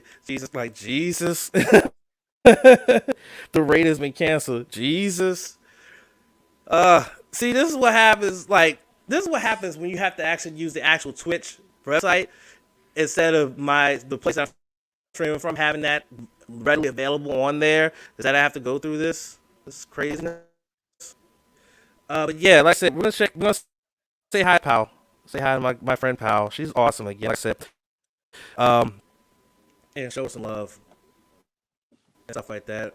I say it's only maybe like 4 or 5 of us, but season finale, everything is on off the rails, right? Hey Hector, listen, everything has just gone off the rails. My poor child, he goes to a play date, comes back, and having everything go wrong. It's just everything went wrong, but it's okay. It's all right. It's all right. This is what it's all about. You know, this is human stuff. This is real. This is real stuff. This is reality, dude. It's all good. Still lit, man. I appreciate you guys still hanging out. Let me see if we can try this one more. Let's try this one more again. If we can send this raid to, we can't send this raid to Pal. This is bloody awesome. Can I start a watch party? Oh no, I can't. That's different. Damn it. Oh, that sucks, dude. I wanted to raid Pal, and they won't let me raid her. Oh, I wonder. Wait, can I do raid?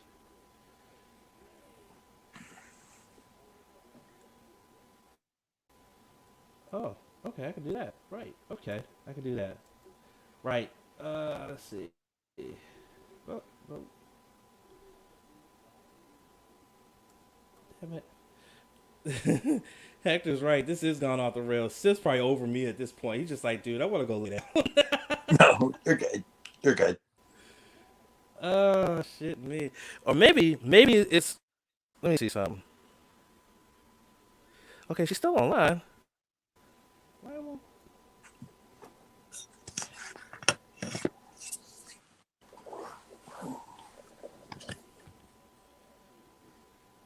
Ah. Okay. Okay, I think I got it now. See, I'm still learning this whole Twitch thing. You know, just bear with me, It's please. a trial by error. I already have a raid in progress. What you mean? There's no raid in progress. What you talking about? What you talking about, Twitch? It said I have a raid in progress, but Hey, I don't have a don't. raid in progress. Twitch is wild, you know. How do you cancel a raid? That's what I want to know. Oh, fuck. All right, here's what we're gonna do. I'm gonna end this and cross my fingers and hope that when this ends, it'll send y'all to POW. If it doesn't, then damn it, I'll catch you guys in 2 weeks, okay? Because I'm hungry and I need to get off of here. So you guys take care. Have a great night, okay? Bye.